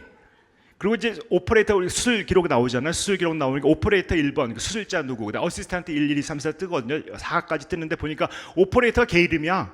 당연히 그렇지. 어시스턴트 없음, 어시스턴트 2 없음, 어시스턴트 3 없음이야. 4 없음. 그들이 쭉 나왔어. 나오더니 별일 없으신데 오피 레코드 제가 쓰고 그리고 외래 간대요. 그리고 오후에 드레싱하러 오더라고. 요새 그래요. 병원이 그렇게 돌아간다고. 근데 제 앞방에 있는 걔는 사실 평상시에도 수술방 들어가면 제가 뭐 하나 빌려줬는데 만날 길이 없는 거예요. 7시에 들어가면 밤 8시, 9시까지 하는 거야. 그런데 그 오퍼레이터 걔 인생은 어떨까요? 정말 어떻게 해야 돼요? 받아들이고 살아야 되나? 꿀꿀하지만 그게 될까요? 내 개 인생에 엄청난 재미가 있어요. 걔는 그래도 수술하는 거 좋아해요. 그래서 수술하면 시간 가는 줄 모른대요. 내가 어떻게 가 있는지 모른다는 거야. 내가 벌써 12시간, 13시간 수술하고 나가서 내가 드레싱 할지라도 사실은 13시간 수술하는데 몰입하지 않으면 좋은 수술자가 될 수 없어요. 여러분 좋은 수술 한번 보세요. 실습단지 보면 수술 잘하는 데 보면 오케스트라 같아요. 착착착착착착착착착착 정말 무슨 음악이 들리는 것 같아서 가만히 보고 있으면. 술 못하는 데 가면 어때요? 야, 개새끼 마고 터졌잖아. 이 쌍놈 새끼 발 나가고 뭐 어디 가서 클립해 죽을래 이 병신. 오이씨. 뭐 그러지 않아요? 이게 술을 못하면 그럼 어떻게 될까요? 터지고 브리딩 생기고 피 나오고 막 난리치면 뭐 꺼지 덮어 이 개새끼야 뭐해 막아 뭐 이러고 하여튼 빼고 꺼지 카운트 틀리고 뭐 뺐다가 해가고 꺼지 넣고 그러면 환자 어떻게 될까요? 결국 지혈 안 되고 컴플리케이션 생기고 뭐 그러고 오포리 타자자자자 하는 애들은 환자 벌떡벌떡 일어나고 리워드 생기고. 수술은 어떻게 해야 잘할까요? 100% 수술에 몰입해야 잘합니다. 몰입은 어떻게 돼야 몰입이 일어날까요? 무조건 잘해야 돼요. 잘하지 못하면 몰입이 안 돼요. 여러분 저는 또 노래 되게 못하는데 노래방에만 가면 또 노래 시켜요? 그럼 되게 못해요. 되게 못하는데 시키는데 전 해요 또. 하면 이 문제는 내 노래는 안 들어 이 새끼들이. 시켜놓고 시키기는 엄청 시켜놓고 그 다음부터 안 들어. 그 다음에 다음 곡 다 정하고 있는 거예요. 몰입이 안. 내가 봐도 내 노래에 몰입이 안 돼. 근데 여러분 노래를 잘하면 어떻게 될까요? 가다가 테레비를 멈춰요. 듣기만 해도 그 음악이 들으면 내가 거기에 시간을 써요. 뭐 우리 오디션 프로그램 보면 정말 듣고만 있어도 가슴이 짱해요. 근데 그건 어떻게 될까요? 내 몰입이 어떻게 일어날까요? 그 사람이 잘하니까 몰입이 돼요. 아니 노래를 잘하는 걸 듣기만 해도 몰입이 되는데 노래를 잘하는 사람은 얼마나 몰입이 될까요? 우리 외과 선생님은 왜 13시간 동안 서 있을 수 있을까요?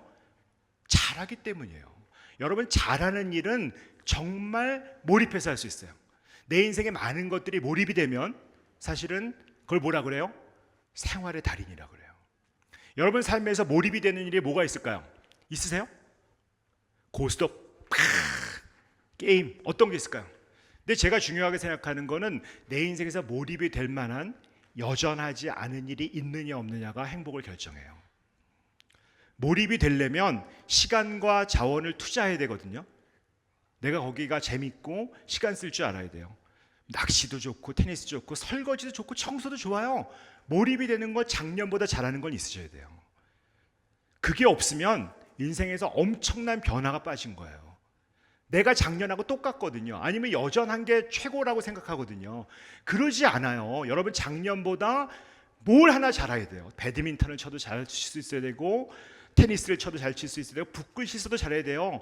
작년보다 잘하는 건 내가 떡볶이를 하나 만들어도 작년보다 잘 만들 수 있어야 작년보다 잘할 줄 아는 게 나보다 하나만 있으면 인생이 괜찮아져요. 저는 개인적으로 강의를 잘한다고 생각하진 않아요. 그런데 작년보단 잘합니다. 그럼 됐지 뭐. 그럼 됐잖아요. 제가 이거 되게 중요한 개념이에요. 여러분 제가 노래를 잘하지 못해요. 가수보다 잘할 수가 없어요. 노래를. 그런데 내가 작년보다만 잘한다면 사실은 인간의 X축만 있으면 생각보다 X축이 길어요. 작년보다 잘하면 분명히 뜹니다. 올라가요. 근데 작년보다 잘하는 게 하나도 없으면 내 인생은 똑같아요. 나빠지죠. 어떤 게 잘하는 게 있어요.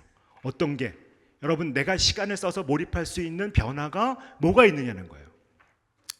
제가 이걸 겪은 게 제가 50견 제가 되게 고생했어요. 뭐 제가 되게 그래도 나름 활동적인 사람인데 50 딱 넘어가니까 이게 오더라고요. 그래가지고 병원 갔더니 그게 뭐 하냐면 제가 무식하게 저 인간 어떻게 그럴 수가 있지? 물리치료사도 좀 정말 한 1m 90 되는 애가 와가지고 교수님은 여자 선생님이면 안 되겠어요. 그랬더니 웬 거지 같은 이렇게 큰 놈을 데려오더니 우두두두두둑 하는 것들밖에 없더라고요. 그래서 이거 돌리더라고. 소위 ROM 엑서사이즈 완전히 동작. 그래서 그때 제가 엄청나게 깨우쳤습니다. 인간이 말이죠. 관절은 자기가 움직일 수 있는 최대 가동 범위를 쓰지 못하면 통증이 오더라고요. 엄청 아파요. 밤에 잠을 잘 수가 없이 아프더라고요. 굳어버리니까 아프더라고요. 여러분 인생에서 아픈 거 있으세요 혹시? 내가 쓸 수 있는 범위를 다 못 쓰기 때문이에요. 인간이 full range of motion이 있어요. 물론 이 손가락이 다 모든 관절마다 다르긴 하죠. 뒤로 100%, 180도, 360도 돌아가지는 않지. 관절마다 달라요. 인간마다 다릅니다. 인간마다 관절마다 쓸 수 있는 범위는 다른데 내가 쓸 수 있는 범위가 분명히 있어요. 그런데 그 관절을 쓸 수 있는 범위대로 못 쓰면 아픔이 와요. 인간이 쓸 수 있는 범위가 있어요, 여러분이. 그런데 그거보다 안 쓰고 있으면 인생이 아픕니다. 그거 찾으셔야 돼요. 내가 아픈 게 뭐가 있는지, 내가 할 수 있는 게 뭐가 있는지, 작년보다 좋아져야 될 수 있는 게 뭐가 있는지를 찾으시면, 그걸 쓰시면 안 아파요. 내가 계속 쓰는 데서 정말 이 어깨 관절 쓰는 거는 너무 우두둑 하면서 여러분 인생의 관절을 풀 레인지 오브 모션 쓰는 거 하셔야 돼요. 내 개념이 그래서 흐르는 물은 썩지 아니하고 움직이는 문적기는 녹이 슬지 않는다. 움직여라. 여러분 움직이셔야 돼요. 움직인다는 게 삶에서 제일 중요한 내가 움직임의 변화다. 그런데 그 가치를 저는 영어로 썼을 때 better and better라고 써요. 왜 이게 뭔지 아시죠? 여전의 개념이에요. 그러니까 베스트가 아니에요. 우리가 변화되는 건. 내가 노래를 베스트로 할 필요 없어요. 청소를 베스트로 할 필요 없습니다. 작년의 나보다예요. 작년의 나보다. 작년의 나보다 더 좋아지는. 우리 오늘 공주 행사가 작년보다 훨씬 좋죠. 그게 우리가 살아가는 길이죠. 작년보다. 세상에 다른 거랑 근데 우리가 뭘 해요? 다른 거랑 비교해요. 다른 것처럼 되려고 해요. 다른 행사처럼, 다른 인간처럼. 우리 베러앤베러의 개념은 작년의 나보다. 작년의 나보다 변화하는. 작년의 나보다 변화하는 게 뭘까요? 오른손. 자, 우리 두 개 외웠습니다. 수용과 변화. 수용 대가리, 오른손 변화. 연결, 왼손 연결. 그래서 이 손은 변화하시고 이 손은 눈치를 보니까 옆에 사람 잡는 것 같은 느낌이 드시죠? 자, 수용 변화 연결이라고 하는 사실 이 세 가지가 어떻게 보면 심리치료, 지금까지 나와 있는 세상에 존재하는 모든 심리치료는 사실은 수용 변화 연결을 방점을 둔 치료예요. 어떤 연결 중심 치료가 있고, 뭐 인터퍼스널 사이코테라피, 대인관계 치료 같은 그런 거죠.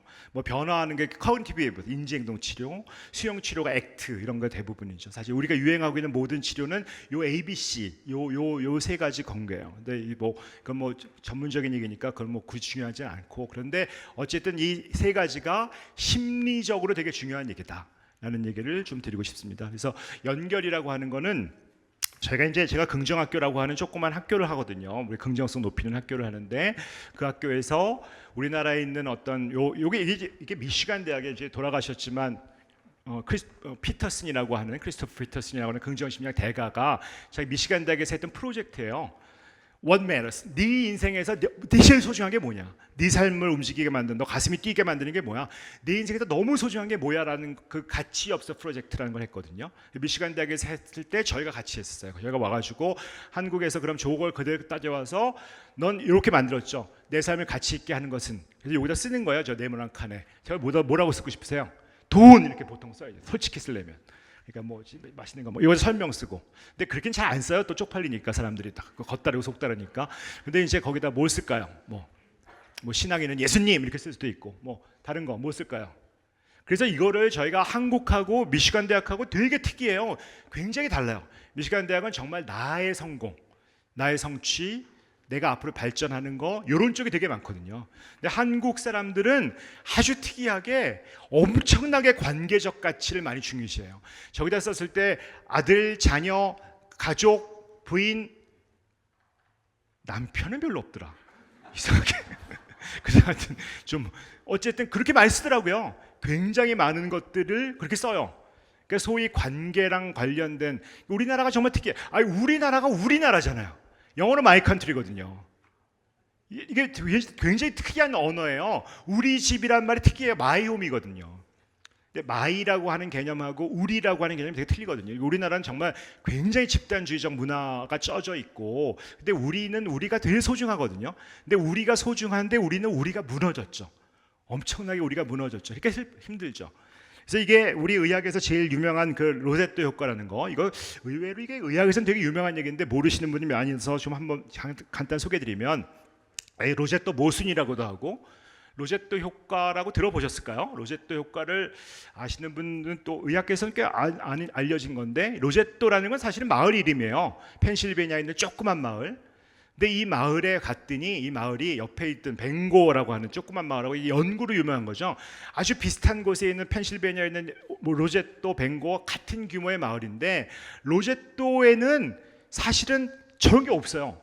문제가 없는 거예요. 사실 정신적인 문제가 하나도 없어. 병도 없고 뭐 자살도 안 하고 중독도 없고 큰 문제가 없는 거야.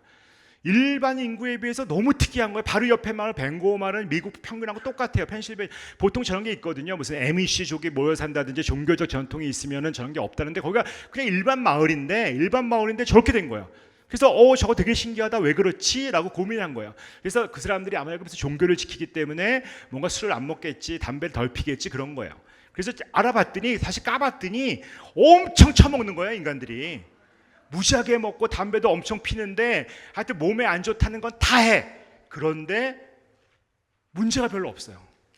그게 완전히 모순이. 그래서 로제또는 사실 모순이란 말을 많이 써요. 로제또 패러독스. 그러니까 로제또 모순이란 말을 많이 쓰는 이유가 우리가 생각하는 통상적인 아이디어 가지고는 도저히 이해할 수 없는 일들을 하는 거예요. 왜 그럴까? 근데 조사를 해본 거죠. 근데 로제또라는 곳은 어디냐면 주로 이탈리아 사람들이 이민 온 곳이에요. 그래서 진짜 많이 먹어. 많이 먹고. 그런데 여기가 뭐냐면 그 영화 보면 아시죠? 뭐 예를 들면 이탈리아 사람들 이렇게 와가지고 뭐 사윗감 하나 오면 온 마을이 다 와가지고 얘랑 결혼해 너무 잘 됐어. 줄리아 너무 착해. 뭐 너무 멋있다. 잘생겼다. 그러면서 야 파티 신랑 왔다. 그래가지고 쫙 모이면서 말하자면 늘 술을 처먹어요. 정말. 근데 혼자 먹지 않아요. 늘 잔치예요.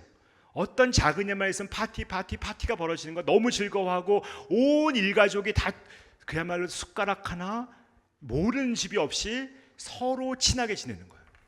사실 그게 로제또 모순의 가장 큰. 근데 그 마을이 이제 외지 사람 들어오고 하면서 로제또 효과가 없어졌거든요, 지금은. 근데 로제또 효과 50년 동안 봤더니 그 마을이 정말 그렇게 잔치 벌리는 것들이 그거를 만들었다라는 거죠. 신나게 만들었다. 그러니까 솔직히 얘기하면 술 먹는 거 안 좋죠. 혼자 먹는 게 안 좋다는 거예요. 잔치하고 같이 먹고 즐겁게 먹는 게 괜찮다라는 그런 것이 로제또 효과인데요. 사실은 저희가 세월호 코호트 쭉 지금 보고 있으면 우리 애들이요, 트라우마 받고 정말 힘든 애들 살아나고 회복하는 가장 모든 것에 가장 중요한 거는 옆에서 지켜주는 거예요. 소셜 서포트. 사실 트라우마 이후에 우리가 회복되는 가장 중요한 거는 사실 소셜 서포트거든요. 옆에서. 그러니까 어떤 인간 옆에 누가 있느냐가 사실은 우리를 너무 지켜주고 정신적으로 건강해 주는 게 만드는 거잖아요. 우리가 그거 다 알아요. 다 알죠. 사실 제가 좋아하는 이야기 중에 뭐 여러 가지 코트들도 있지만 요 얘기 제가 좋아하니까 말씀드릴게요. 제가 뭐 강의 때마다 말씀드려갖고 이건 뭐 혹시 뭐 많은 분들이 아시겠지만 이게 뭘까요? 소나무예요. 소나무가 이게 좀 다릅니다. 이게 다르다는 걸 알아챌 수 있으면 정말 엄청난 건데 저희 병원에 소나무가 이렇게 저희 서울성모병원에 병원 터미널 앞에 있는 병원 근데 저희 병원에 건물을 새로 지었어요. 우리 새병원 2009년에 지었거든요. 2009년에 짓고 저희 이쪽에 별관이 옛날 병원인데 그 별관 앞에 소나무를 10그루 새로 심었어요. 10그루 심었는데 사실 제가 병원을 다니지만 맨날 이렇게 출퇴근하는데 저 소나무에 별 관심이 없었어요. 근데 제가 뭐라 그랬어요? 아까 뭐 내가 나의 삶에서 좋은 걸 알아차려라 그랬잖아요. 그래서 어느 날 봤어요. 내가 저기 소나무 심은지도 모르고 다녔어. 근데 어느 날 봤더니 굉장히 멋있는 소나무가 10그루가 있는 거예요. 돈 들여서 심은 거죠. 남아서 심었대. 그런데 딱 봤더니 나무 하나가 너무 그래서 이 나무를 가지고 제가 이름을 붙여서 1송이, 2송이, 3송이 딱 지었어요. 10개니까. 근데 이 10송이 중에서 2송이가 딱 들어가는데 입구에 있는 나무인데 걔가 비실비실해요. 그래서 아까 그거는 요게 2송이 껍데기예요. 근데 제가 요거를 맨날 이렇게 매일 한 1년 이렇게 갔더니 2송이가 껍데기가 다른 걸 내가 알겠더라고. 그래서 여기 약간 갈색처럼 보이는 거? 얘가 2송이에요. 얘가 2송이. 2송이 왜 까졌다 해. 2송이. 제가 이렇게 다니거든요. 근데 요게 2송인데 좀 색깔도 좀 이상해. 그리고 저기 보면 뒤에서 보시면 보일지 모르겠어요. 저 아래쪽이 갈변 좀 갈색으로 변했잖아요. 그거 아파 보여. 시들시들한 거예요. 제가 너무 아프고. 그래서 제가 한 1년 이렇게 이송이 이제 구분이 가능하고 나무가 아름다운데 이송이 그래서 막 정이 가는 거야. 정이 가기 시작했어요. 근데 제가 이걸 왜 정이 가기 시작했다고 이러면서 이 얘기를 드리냐면 시작하면 제가 너무 연결이 소중하다는 걸 알고 환자분한테 얘기를 해요. 뭐 사람이 살다 보니까 연결이 소중하다. 근데 친구 말고 전 친구 없대요. 모태솔로래요. 난 친구도 없고 남자 친구도 없고 여자 친구도 없고 아무도 없다는 거야. 부모님하고도 연 끊고 산 지 오래됐다는 거야. 그럼 뭐라 그래요? 제가 뭐 그러면 애완견이라도 키워. 원룸 사는데 주인이 지랄한대요. 못 키운대 우리 집은. 그럼 식물이라도 키워봐. 난 키워보니까 좋더라. 저는 출장이 많아서 집에 나갔다 오면 여럿이가 없어갖고 식물은 죽어도 물을 못 준대. 그런 인간들이 있어요. 그래서 내가 뭐랑 연결되는 게 좋을까라는 생각을 하다가, 근데 제가 어느 날 갔다가 보니까 이 10그루 중에 이송이한테 계속 마음을 줬더니 이송이가 정말 아파 보이는 거예요, 실제로. 그래서 이송이한테 제가 이송아 아프지 마. 정신과 의사 오래 하니까 또라이가 됐구나. 그런 표정으로 좀 보지 마세요. 진짜 뭐 저 새끼 좀 이상하다 그런 표정으로 딱 진짜 그런 마음이 들더라니까. 아프지 마라고 하고 좀 약간 쓰다듬어 주고 싶은 마음도 들고 그러더라고요. 사실 제가 월요일날 출근하기 싫어요, 저도. 그런데 이송이가 보고 싶어요. 이제 조금 더 심한 증상 얘기할까요? 이송이가 고맙다 그러는 것 같은 거야. 얘 완전 환청인가? 이제는 뭐 정신과에서 38년 했어요. 그러면 이렇게 맛이 가는 것 같아요, 진짜. 근데 저는 어느 날부터 이송이랑 엄청난 연결감이 생긴 것 같아요. 엄청난. 그래서 제가 느꼈어요. 내가 꼭 식물을 키우지 않아도 너 지하철 탈 때 그때 옆에 있는 첫 번째 가로수하고도 연결될 수 있어. 그거 내가 경험했어. 하는 얘기를 할 수 있어요. 그랬더니 얘가 뭐라 그러냐면 우리 집은 가로수가 없대, 동네가.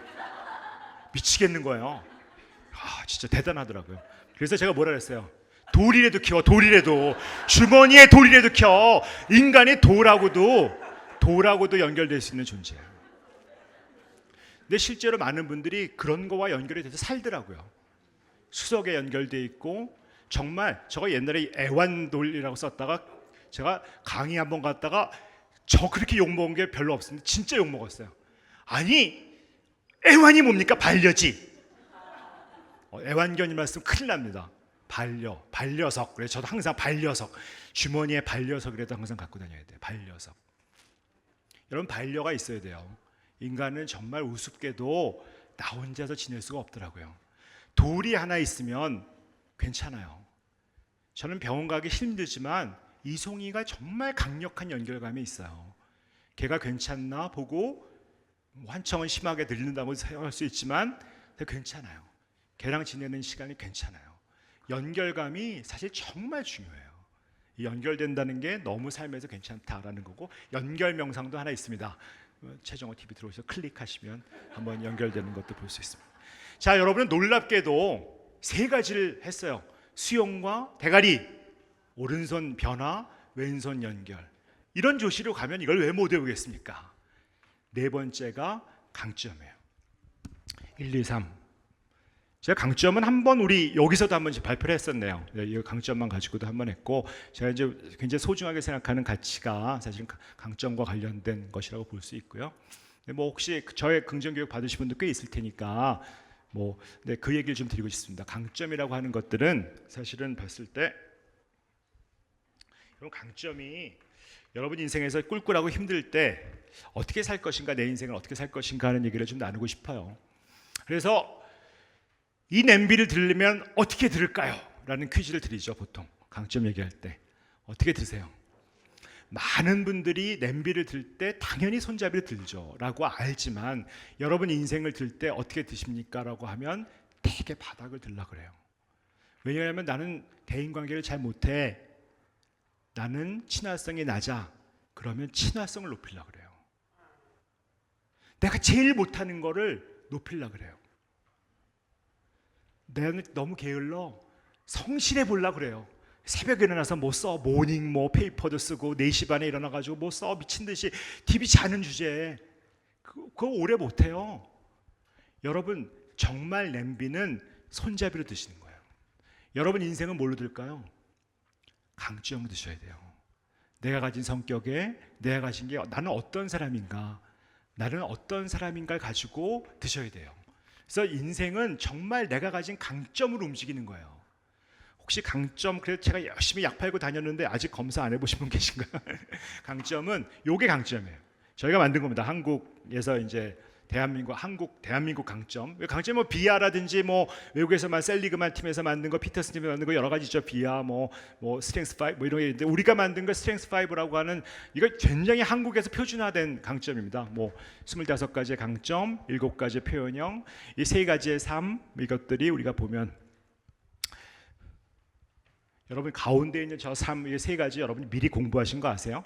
즐거운 삶이 수용하는 삶, 충실한 삶이 열심히 배려하는 삶, 의미 있는 삶이 옆에 사람과 잘 연결돼서 가치 있게 살아가는 이 모든 것들을 향해서 우리가 저 구조를 향해서 가기 위해서 내가 가진 강점이 어떤 것인가를 보고 보는 거예요. 저 색깔도 의미 있습니다. 어떤 색깔 뭐 이거 강점 검사해 보시면 알겠지만 여러분 저 처음 보신 분들 그래도 제가 보니까 아는 얼굴도 많아서 저 어떤 사람 같으세요? 어떤 강점 가졌을 것 같아요? 이 중에 이 바깥에 강점이 있으면 저 강점이 없는 사람 아니에요? 여러분 다 있어요. 여러분도 절대로 남하고 비교하지 말고 강점이라는 건 특징적으로 내 안에 어떤 게 강하다요. 내 안에. 저는 이 바깥에 있는 25가지 중에 어떤 게 제일 강할까요? 저는 굉장히 초록색 사람이에요. 이쪽 되게 강합니다. 책임, 조절, 진솔, 성실한 사람이에요. 저 엄청 성실해요. 결석 안 하고요. 한 번도 지각 안 하고 사실 엄마가 죽어간데도 여기 왔잖아요. 엄청난 이쪽 사람이에요. 이쪽 사람. 되게 성실한 사람이에요. 저는 이쪽 사람이에요. 제가 제일 못하는 게 뭘까요?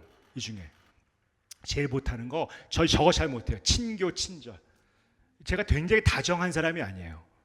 그래서 저보고 되게 까칠하다는 사람 되게 많아요. 되게 뭐 다정한 뭐 아는데 인사도 했는데 뭐 잘 못하고 제가 나서서 인사를 잘 못해요. 저 사람이 싫어서가 아니라 원래 이걸 잘 못하겠어요. 진짜 뭐 잘 못하겠어 진짜. 되게 부끄러워. 진짜 내가 아는 척을 잘 못하겠어요. 먼저 이걸 잘 못하겠어요. 물론 사회화가 돼서 사실 저도 진짜 극아이거든요. 도저히 안 믿으시는 분 엄청 많지. 네가 무슨 아이야 개소리 하지 마 그러는데 실제로 저는 학회 같은 데 갈 때 절대 단체로 못 갑니다. 여행 잘 안 가요. 혼자 다녀요. 혼자. 되게 불편해요. 같이 있는 게 되게 불편하고 어디 가도 혼자 있는 게 되게 좋고 혼자 있으면 좀 편해지고 근데 제가 뭐 학회도 많이 하고 막 그러다 보니까 굉장히 같이 있는 시간이 많은데 사실 저는 그게 되게 불편해요. 힘들 때가 많아요. 극아이니까 되게 힘들어요. 안 믿어. 아무도 안 믿어 진짜. 근데 실제로 혼자 있는 게 좋아요. 그러니까 사실은 저는 친교 친화 이런 쪽을 잘 못하는 사람이에요. 그러면 저는 친구가 없겠네요. 그런데 제가 성실하게 하니까 사실은 저 그런 모습을 좋아하는 사람이 생기더라고요. 제가 다가가지 못하지만 사실은 저 그래도 그렇게 외롭지 않게 살 수 있어요. 근데 많은 분들이 극아이가 내 인생에서 가장 밑바닥인 게 친교인데 그걸 하려고 그래요. 그래가지고 뭘 하려고 그래요? 뭐 되도 안 되는 농담도 배워갖고 하는데 너무 썰렁하고 갑자기 싸해지고 내가 못하는 거 가지고 하려고 그런다고요. 근데 인생이 사실은 우리가 이게 사람마다 다 다르거든요. 예를 들어서 어떤 사람이 친교와 친절의 강점이 있어요. 같은 팀인데 아침에 와서 커피 한 잔 딱 갖고 와서 옆에다 딱 놓고 이거는 무슨 뜻일까? 난 너랑 사귀고 싶어. 난 너랑 친하고 싶어. 이런 뜻이에요. 근데 공정의 관점이 있는 사람이 있어. 제가 커피 한 번 샀으면 나도 사야지. 그러면 그 사람은 커피 가져오면 되게 부담스러워요. 그 사람이 친교의 강점이 있는 사람이서 나를 좋아하고 그래서 하는 거구나 하는 걸 알아야 아니면 저거 왜 그러지? 나한테 뭐 하려고 그러나? 나는 강점이 공정이니까 저 사람이 커피 갖다 주는데 공정이 먼저 떠오르거든요. 내가 한 번 샀으면 걔도 한 번 사야지.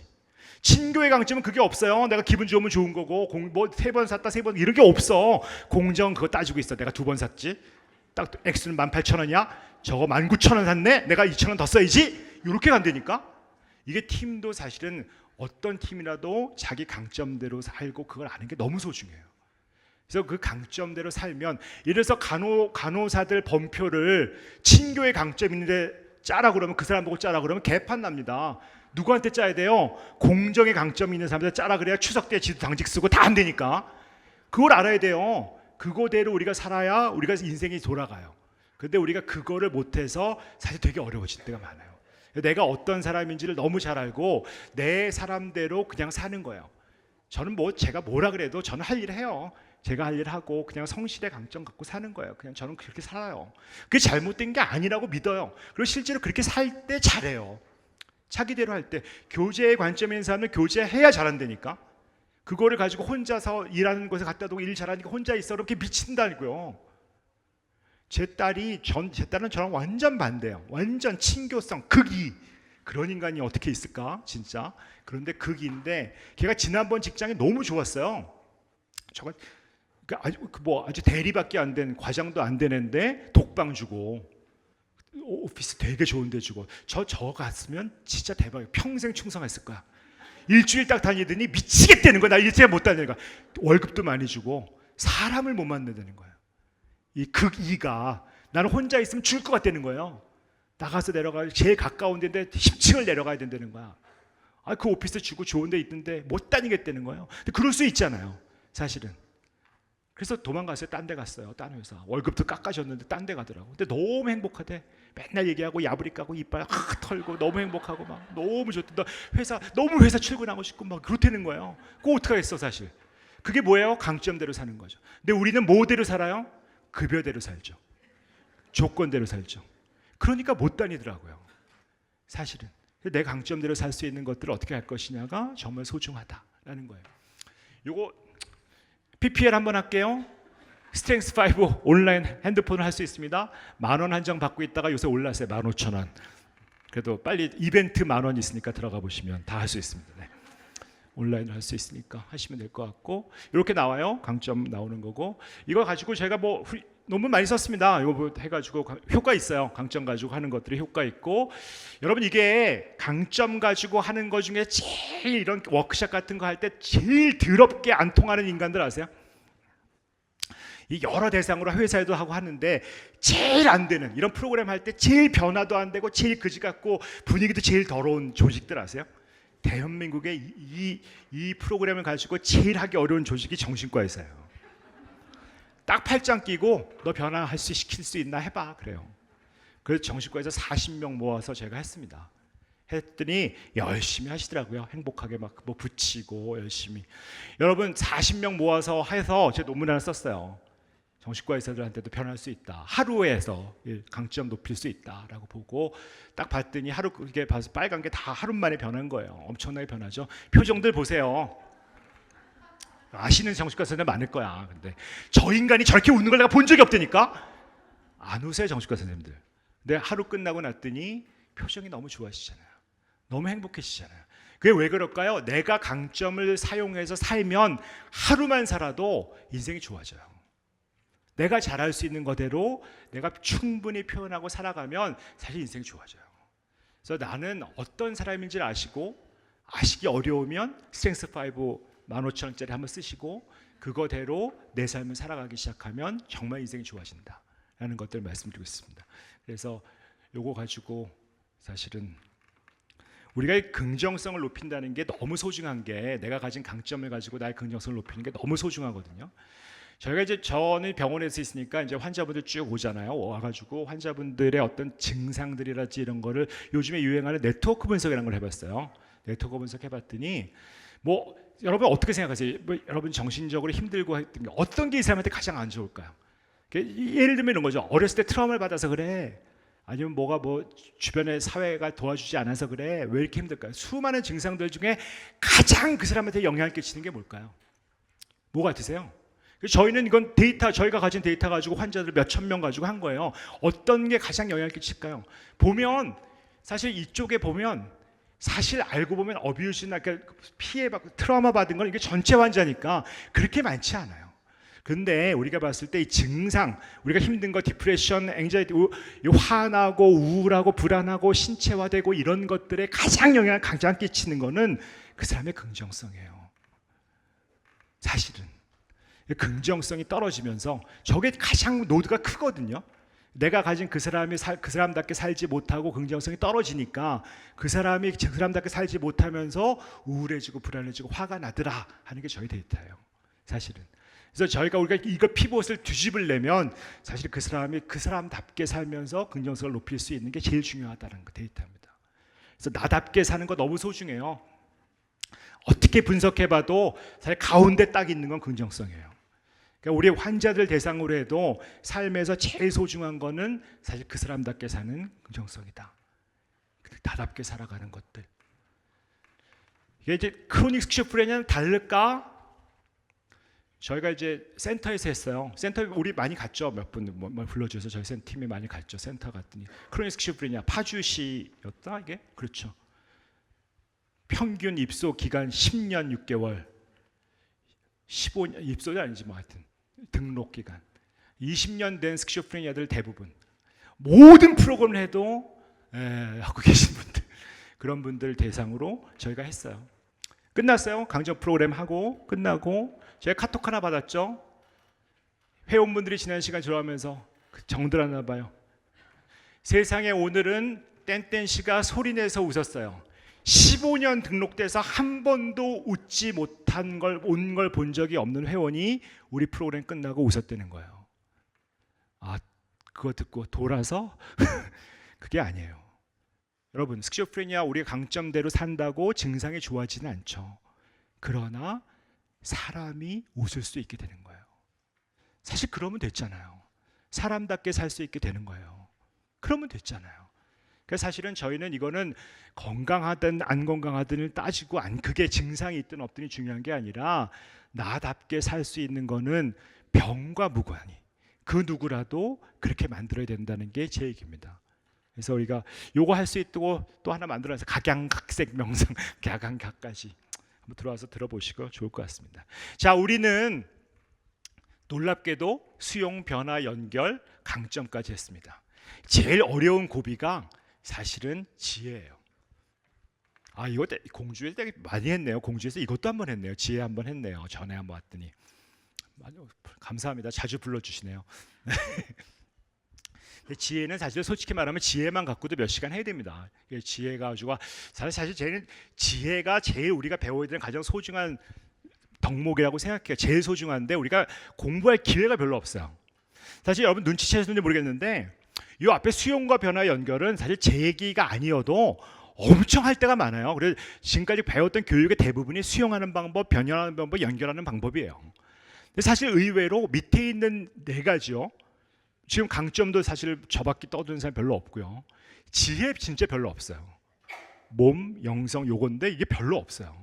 근데 사실은 전 이 중에서 지혜 되게 소중하게 생각하는데 이 지혜가 여러분 지혜가 뭘까요? 여러분 주변에 지혜로운 사람 한번 떠올려 보세요. 아, 우리 엄마 되게 지혜로워? 하고 떠오르시면 여러분 인생은 대박이죠. 지혜로운 사람을 가까이서 보고 살 수 있었으니까. 근데 그렇지가 않더라고요. 지혜로운 사람이 주변에 별로 없어요. 여러분 지혜는 어디 있을까요? 제가 보니까 이 안에도 있어요. 최지혜, 박지혜, 이지혜, 김지혜 다 있지. 다 여자 이름밖에 없어요. 그러고밖에 지혜가 남아있잖아. 우리 중에 지혜로운 정치인, 지혜로운 리더 누구 떠오르세요? 떠오른데 이순신, 세종대왕. 죽은 사람 말고 지혜로운 누구 한번 떠올려 보세요. 우리가 리더가 지혜로우면 사는 게 어렵지 않아요. 우리 엄마 아빠가 지혜로우면 크는 게 어렵지 않아요. 남편이 지혜로우면 결혼 생활이 어렵지 않아요. 근데 지혜가 없어요. 지혜가 없는 집에서 살면 어떻게 될까요? 지혜가 없는 나라에 살면 어떻게 될까요? 지혜가 없는 나라에 살면 어떤 일이 뻔한 일이 벌어져요. 아주 독특한 일이 벌어집니다. 지혜가 없는 나라에서 사는 최종 결과물이 울분이에요. 대한민국이 정말 울분이 많아요. 울분, 뭔가 이 안에서 불구불 끓어오르면서 풀지 못하고 울분이라는 건 울화, 그냥 단순한 화, 우울하고 좀 달라요.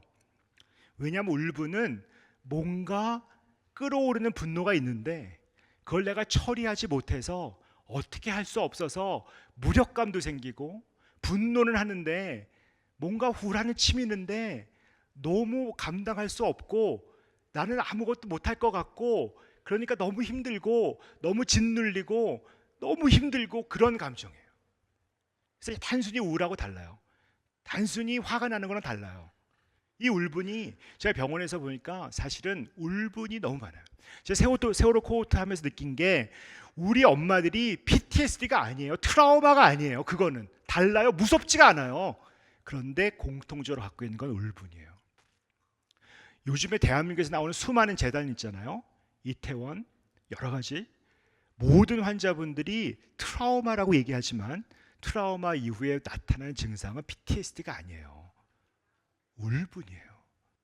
대한민국에 아주 교묘한 능력이 있어요.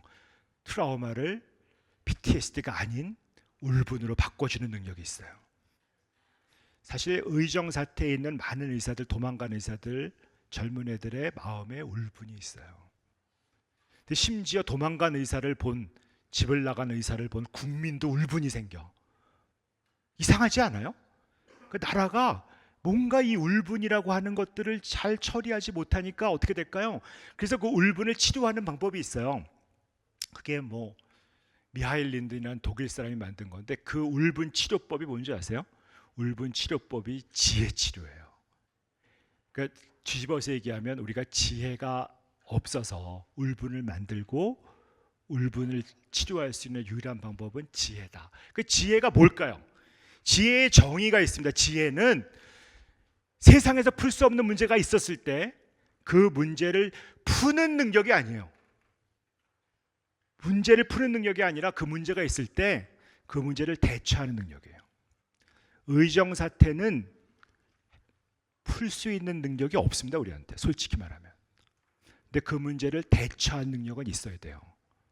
세상의 모든 문제, 아들이 죽었을 때 그 문제를 풀 수 있는 방법은 없습니다. 죽은 아들이 살아오기 전에는 풀리지 않아요. 근데 그걸 우리가 어떻게 대처하느냐예요. 세상에 힘들고 어려운 일들 벌어지잖아요. 수많은 일들. 그 문제를 우리가 풀 수 없어요. 지혜를 자꾸 속는데 그 문제를 풀 수 있는 능력이 지혜라고 생각해요. 그리고 거의 많은 사람들이 그 문제를 이렇게 하면 풀 수 있어요라고 해요. 이렇게 해서 풀 수 있는 문제라면 문제가 어렵지 않은 문제예요. 그런데 우리가 힘들어지고 울분이 생기는 그 문제들은 복잡하고 정말 어떻게 할 수 없는 문제들은 풀 수 없는 문제입니다. 내 인생에서 정말 풀 수 없는 문제가 왔을 때 그거를 어떻게 대처하느냐가 우리가 살 길이에요. 근데 그게 안 돼서 우리가 힘든 거예요. 자꾸 문제를 풀려고 해요. 그 문제가 안 풀리는 건데 내 인생에서 그 힘든 일이 벌어졌는데 그걸 어떻게 풀 수 있을까? 못 풀면 안 돼라고 하기 때문에 어려워지는 거거든요. 그 문제를 푸는 게 아니라 대처하는 것이다 라는 것들을, 그 대처하는 능력이 지혜다라는 거예요. 사실은 이것만 가지고도 좀 하루 종일 얘기하면 좋겠는데 사실 제가 굉장히 중요하게 생각하는 부분인데 이거는 정말 어려워요. 시간이 많이 걸릴 것 같아서 요걸 저희가 책을 하나 냈는데 요걸 하는 걸 7가지도 제가 7가지 좋아한다 들었게. 7가지를 한 게 왜냐면 7가지를 안 돼요. 이거 구성요원이 해도 12가지 정도 나오더라고요. 지혜를 구성하는 12가지 정도 나오는데 출판사에 보냈더니 지혜를 푸는 3가지 방법 이하로 해야 된대요. 제일 좋은 건 한 방에 지혜 높이기 이래야 된다. 한 방이 아니면 안 된다는 거야. 그 2개는 좀 웃기니까 3가지로 하래. 12개를 3가지로 줄이라는 거야. 3가지로 줄이라고 해서 했더니 도저히 저 못 줄이겠더라고요. 그래서 줄인 게 7가지예요. 7가지를 줄여서 책을 냈어요. 요건 좀 PPL 한번 사주세요. 이런 생에 지혜롭게 산다는 것 가지고 책을 내서 나름 좋은 책입니다. 나름 안 팔리네요. 근데 어쨌든 요 책의 7가지가 그래서 7가지죠. 한 12가지 정도 있는데 7가지를 간단하게 소개하는 시간을 조금 갖도록 하겠습니다. 요게 7가지인데 그래서 첫 번째가 알아야 돼요. 지식이에요. 지혜는 뭐 세상이 어떻다는 거 좀 알아야 되고 제가 뭐 책에 그런 거 썼잖아요. 갑상선 암에 걸렸어요. 굉장히 많은 분들이 두려워합니다. 굉장히 많은 분들이 두려워요. 암이다, 큰일 났다, 죽는다. 의료에 대해서 조금 아는 분은 어떨까요? 갑상선 암은 무섭지 않다, 두렵지 않아요. 금방 대부분 낫는다. 그런데 조금 더 알면 갑상선 암의 일부는 사람이 죽을 수도 있다. 이게 지식의 수준이잖아요. 근데 우리가 알면 알수록 대처를 잘해요. 갑상선 암 너무 무서워요. 죽을 것 같아요. 병원 여기저기 다니면서 뭐 큰일 났어요. 뭐 큰일 나다 죽을 것 같아요도 아니죠. 갑상선 암 아무것도 아니니까 수술할 필요도 없어요도 아니에요. 적절하게 검사하고 적절하게 대처해야죠. 그거 뭐예요? 지식의 순서지. 우리가 대부분의 대처하는 일들은 좀 알아야 돼요. 조금 아는 게. 뭐 지식의 기본은 지식이다라는 것들 좀 아는 것들. 좀 지식은 또 업데이트해야 된다. 제 자동차 오래됐더니 여기 오니까 정말 개판 길로 안내를 하더라고요. 업데이트 하는 거 보면. 그럼 핸드폰 멀티맵 써야죠. 사실은 옛날 거 업데이트가 돼야죠. 거의 대부분이 우리가 옛날 지식 가지고 세상을 살죠. 그럼 힘들어지는 거지. 지식이 업데이트 되게 필요하다. 그래서 이게 지혜 첫 번째가 지식이에요. 지로 시작해서 지. 두 번째가 지혜는 되게 맥락적이다. 맥락이란 말 되게 중요해요. 어떤 분들 제가 결혼식 주례를 보는데 제가 본 게 아니고 갔더니 엄청나게 자기 자랑하시더라고요. 주례가 뭐 나는 뭐 대한민국에 뭐로서 아니 그 신랑 신부 밝혀주는 자리에 자기가 훌륭하다는 게 훌륭한 건 팩트죠. 그런데 그 맥락에선 그러면 안 되죠. 그 맥락에선 신랑 신부만 띄워주면 되잖아요. 우리가 근데 굉장히 많은 분들이 이 맥락인지 저 맥락인지 잘 몰라요. 지금 이때 내가 빠져야 될 것인지 들어갈 때인지 몰라요. 이거를 우리가 잘 아셔야 돼요. 그래서 지혜는 우리가 맥락을 보여야 된다고. 맥락을 잘 알아야 돼요. 지금 이 강의가 제가 끝날 맥락인지 지루하시는 맥락인지 제가 잘 봐야 되는데 어떤 맥락인지 지금 눈치가 잘 안 보이네요. 어떠신가? 잘 모르겠어요. 네, 맥락을 다 보고 눈치 훈련 이게 되게 중요해요. 우리가 사실 맥락을 잘 하려면 정말 눈치를 잘 봐야 돼요. 많은 분들이 눈치 보지 말고 가라사. 눈치 봐야 돼요. 이게 눈치 본다고 하기 어려우면 맥락 파악해야 돼요. 이게 지금 내가 나설 때인지 그러니까 나서는 거 잘한다고 잘하는 게 아니에요. 안 나선다고 잘하는 게 아니에요. 나설 때 나서야 되고 그게 맥락이죠. 이게 내가 나서야 될 맥락인가? 나서면 안 되는 맥락인가? 내가 지금 말해야 될 맥락인가? 말하지 않을 맥락인가? 끊임없이 봐야 돼요. 근데 우리 그렇게 안 해요. 왜? 내가 나서는 사람은 늘 나서고요. 나서지 않는 사람은 늘 안 나서요. 맥락과 상관없이 살아요. 그러지 않아야지. 지식, 맥락. 첫 단어만 외우세요. 지식과 맥락. 그것도 외우게 해드릴 거예요. 지맥. 네. 지혜는 상대적이다. 상대적. 왜냐하면 대학에서 데모를 해요. 데모해요. 대학생이 데모합니다. 걔가 전경 가면 앞에 있어야죠. 세상의 모든 것들은 상대적이에요. 여러분 원전 있어야 돼요? 말아야 돼요? 상대적이에요. 제주도에 공항 놓을까요 말까요? 상대적이에요. 야당이 좋아요? 여당이 좋아요? 상대적이에요. 거기 인간이 만든 거에 어떻게 절대적으로 그런 게 있겠어요? 근데 세상에 많은 분들이 자기 주장, 내 주변 사람의 주장이 진리인 줄 알아요. 상대적이에요. 이거 할 때가 있고 이거 할 때가 있어야 되는 거예요. 이렇게 될 때가 있고 이렇게 될 때가 있어요. 이게 되게 중요해요. 이런 맥락, 그 다음에 이런 상대성, 이 지혜에서 굉장히 중요한 개념이다. 자, 지, 맥, 상까지 왔어요. 이렇게 어떻게 외우지? 놀랍게 외우게 될 겁니다. 지혜는 정말 불확실해도 기다릴 줄 알아야 돼요.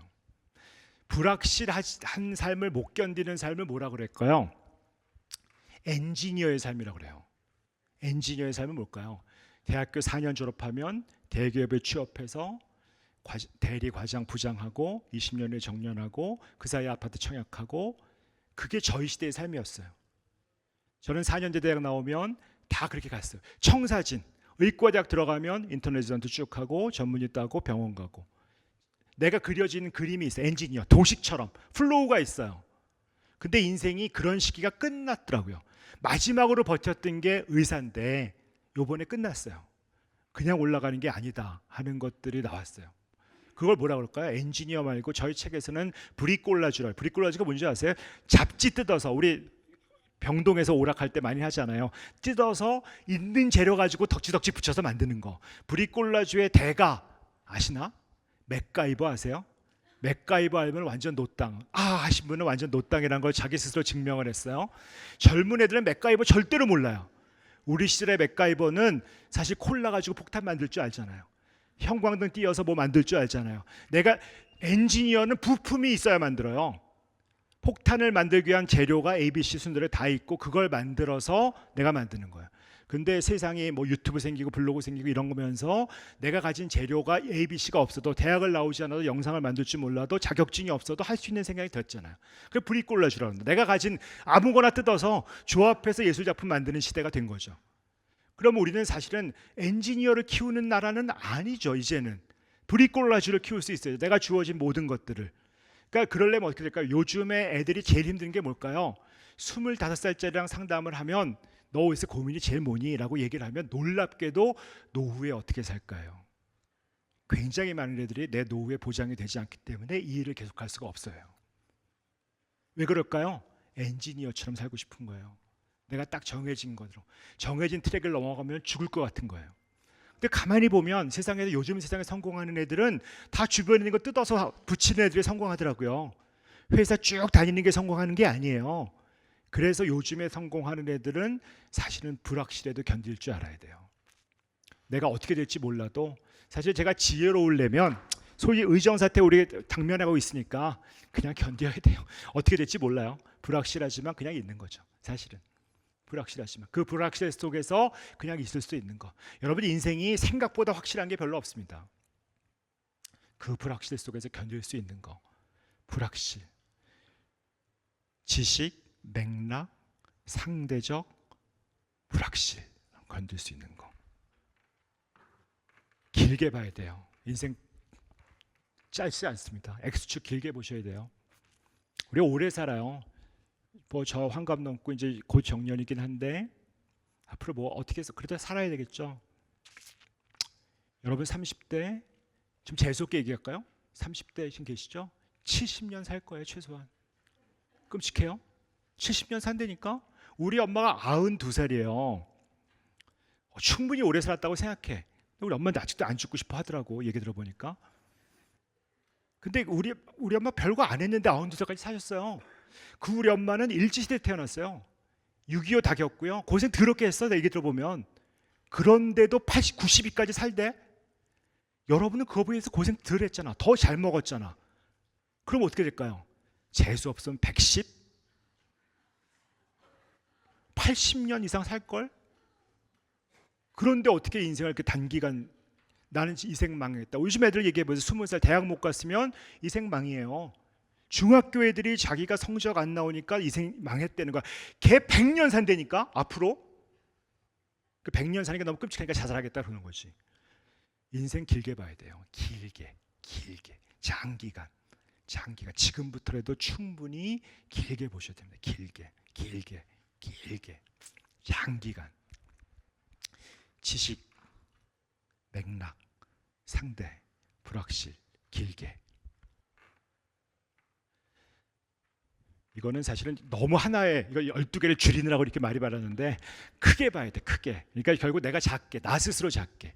그러니까 나는 뭐 우리 신앙인들은 그렇게 생각할 수 있어. 하나님 믿는데 큰 거, 초월적인 거, 내 힘으로 안 돼. 나는 별거 아니야. 나는 겸손해져. 나 험불. 나는 너무 작아. 하지만 세상에 큰 게 있어. 큰 힘이 돌리고 있어라고 믿어야 돼.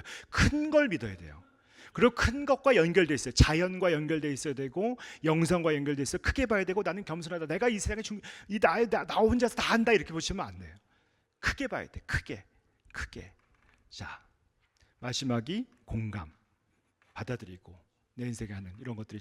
자, 여러분 되게 웃기죠. 이걸 어떻게 외울 수 있을까? 지맥을 봤더니 상당히 불확실한데 길게 봤더니 큰 공이 보이더라. 이거 외웠어요. 지식을 왜 외워야 되는지 모르겠지만 따라서 외워보세요.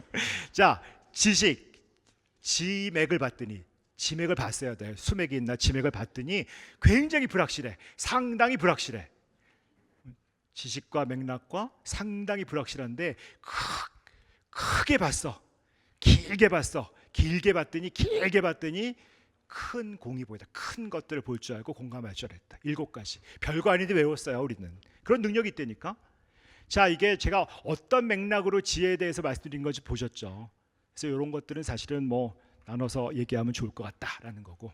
자, 우리 놀랍게도 우리가 중요한 5가지를 다 했어요. 뭐 별로 어렵지 않지 않나요? 했잖아요. 수용 대가리, 오른손 변화, 왼손 연결, 강점에 왼발에 딱 지혜 딱 했고 다 왔잖아. 2개밖에 안 남았어요. 이걸 어떻게 못 외울까? 이게 못 외우는 게 신기한 거 아니에요? 이거 진짜? 우리 2가지밖에 안 남았습니다. 2가지를 딱 하면 한 10분씩 하고 말을 치. 그다음에 이제 저는 이제 중요하게 요즘에 생각하는 게 몸이라고 생각해요. 우리가 몸이라고 하는 것들이 몸 하면 여러분 어떤 느낌이 드세요? 아, 바디 프로필, 다이어트 이런 생각이 난다고요. 여러분 그게 몸이 아니에요. 내 몸은 나의 영혼과 마음이 담고 있는 나의 용기는 사실은 멋지게 생긴 덩어리 이 껍데기가 아니에요, 사실. 근데 그거를 굉장히 그 용기의 형태를 가지고 소위 바디라고 하는 걸 가지고 우리가 너무 많이 꽂혀 있죠. 사실 몸은 제가 이 몸과 관련돼서 정말 많은 학문들이 있습니다. 이것도 제가 한번 했네요, 여기서. 오, 되게 많이 왔네요. 알고 보니까. 원장님은 저를 엄청 뜯어 먹으셨네요, 거의. 아니, 원장님 몇 년 했다고 그 사이에 제가 여기 몇 번 온 거야, 그럼? 와, 엄청나게. 네, 감사합니다. 하여튼 많이 사용해 주셔서 감사합니다. 네. 자, 이게 몸과 마음이 정말 다른 게 아니라는 것들을 우리가 정말 얘기할 수 있는데, 제가 참 여러분의 의학을 따져보면 사실 이런 거 있잖아요. 우리 특히 정신과 쪽에서 심리 쪽에서 많이 좋아하는 게 마음이 몸에 영향을 끼친다 아니에요? 마음이 몸에 영향을 끼친다. 스트레스를 많이 받으면 아파요, 위장장애가 생겨요, 뭐 암이 생겨요, 이런 거잖아요. 마음이 힘들면 몸이 나빠진다. 그죠? 마음이 편해지면 몸이 건강해진다. 근데 우리가 굉장히 놓치고 있는 게 있어요. 몸이 좋아지면 마음이 좋아진다. 몸이 나빠지면 마음이 나빠진다. 이거 정말 우리가 너무 많이 속고 있어요. 여러분 이걸 어떻게 우리가 살 수 있을 것인가? 지금 이거 올 맥락이구나 하고 아시면 지혜로우신 분이죠. 엄청나게 지혜로 들고 계시고, 네, 아직까지는 맞춰줄 때까지. 자, 여러분 아주 간단하게 우리 몸을 쓰는 게 너무 소중하다는 얘기 하나 좀 하도록 하겠습니다. 네, 이걸 하는 동안 교보제를 좀 써주셔서 감사해요. 자, 우리 손을 깍지 한번 껴볼까요? 깍지 한번 끼시고 이렇게 천천히 한번 얼굴 위로 이렇게 쓰다듬어 보실까요? 쓰다듬어 보시고 얼굴 한번 가려보세요. 얼굴 가리시고 이렇게 이마 위로 한번 오겠습니다. 이마 위로 오시고 손은 달랑말랑 하시고 팔을 좀 이렇게 펴서 팔이 좀 펴지게 한번 해보세요. 이게 어깨가 쭉 펴지게, 팔이 좀 펴지게, 팔가 이제 좀 충분히 팔을 약간 뒤로 미루는 것처럼 하면 좀 펴지시죠. 그 상태에서 손을 깍지를 뒤집어서 이렇게 뒤집겠습니다. 뒤집고 손등이 달랑말랑, 팔은 좀 더 펴주세요. 팔 바깥으로. 여기서 손을 위로 밀어서 이 손바닥이 천장을 닿듯이 한번 해주세요.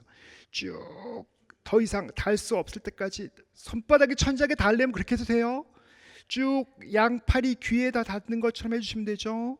쭉 키가 커져서 올라가겠죠. 손이 닿아야 되니까 최대한 올려보세요. 최대한 손바닥이 더 이상 못하시겠으면 팔을 뒤로 좀 미루시면 돼요. 뒤로 최대한 미루세요. 더 이상 못하시겠어요? 그러시면 고개를 들어서 새끼손톱을 한번 보세요. 새끼손톱을 한번 크게 상체를 최대한 뒤로 적게 보세요. 최대한 뒤로 더 이상 할 수 없을 때 팔을 쫙 펴서 천천히 옆으로 최대한 돌려서 내려보세요. 많은 분들의 인생이 다른 인생을 사실 거예요. 이게 한 방으로 얘기하면 사실은 여러분이 1시간 반 정도 강의 들으면서 소위 인맥이 닫힌 거죠. 그러니까 앉아 있으면서 이게 쪼그라진 자세로 내려온 거거든요. 여러분 앞이 쪼그라지면 어떻게 될까요? 인간은 앞이 쪼그라지면 전투 자세가 돼요. 교감신경계가 올라갑니다. 권투할 때 자세가 돼요.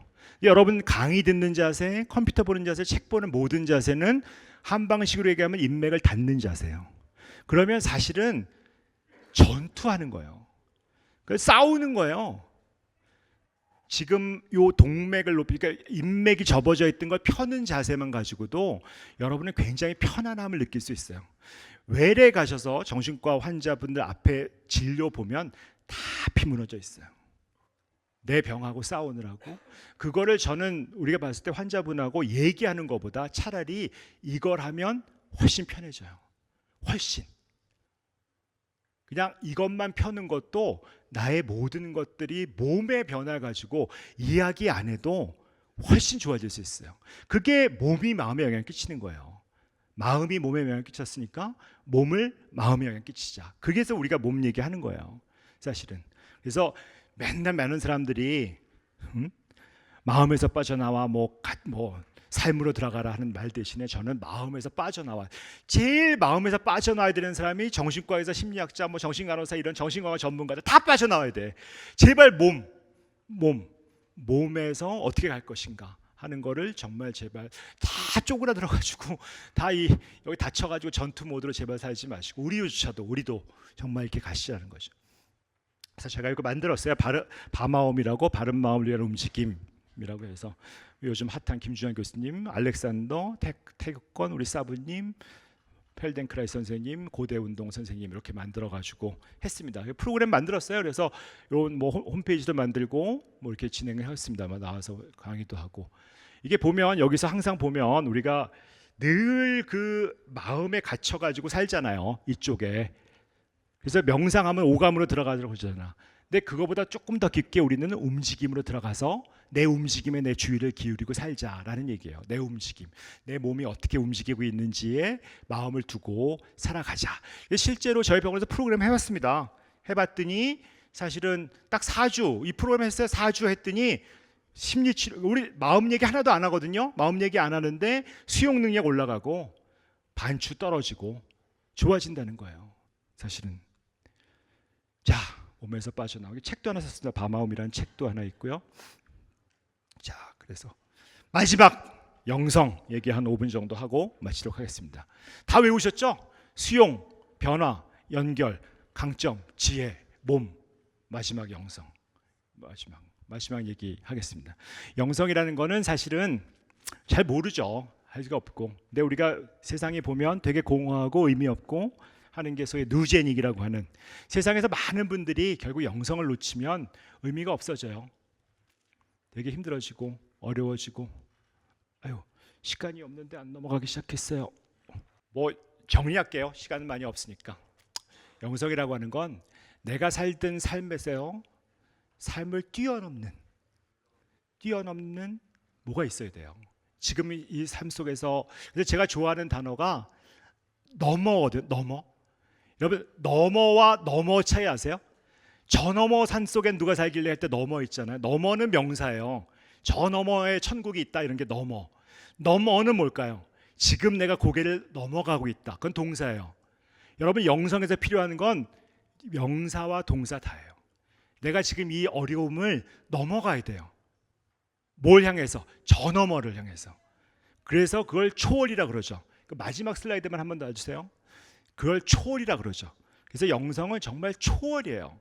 저희가 해보니까요, 거의 많은 분들이 이 초월이라고 하는 개념을 되게 약해요. 근데 그게 왜 영성이라고 하는 것들이 마지막으로 약해지냐면, 제가 연구를 해봤더니 어렸을 때 트라우마 있는 사람들은 너무 현실에 붙잡혀서 내 너머를 잘 못 봐요. 실제로 트라우마가 많았던 사람들은 영성이 낮아져요. 그리고 실제로 우리가 봤을 때 종교성은 치료하는데 별 도움이 안 돼요. 그러나 영성은 도움이 돼요. 내가 무엇인가 넘어갈 수 있다는 느낌, 내가 그걸 항상 이걸 지나가서 넘어갈 수 있다는 느낌이 인생에서 굉장히 큰 중요한 느낌을 줍니다. 그래서 우리가 영성이라고 하는 거는 항상 내 삶이 꿀꿀하잖아요. 그러니까 우리가 지금 6가지 얘기했잖아요. 6가지 쭉 얘기했어요. 수용, 변화, 연결, 강점, 지혜, 몸까지 왔어요. 안 돼. 그래도 잘 안 돼요. 어떻게 할 수 있을까요? 엄청난 힘이 있어요. 너머에 있다. 이걸 넘어갈 수 있다라는 거죠. 그렇게 넘어갈 수 있다는 것들, 이렇게 그게 7가지예요. 외우셨죠? 그 7가지고 조금 부족하신 분들은 책 한 권 사주시면 감사합니다. 여기서 마치도록 하겠습니다.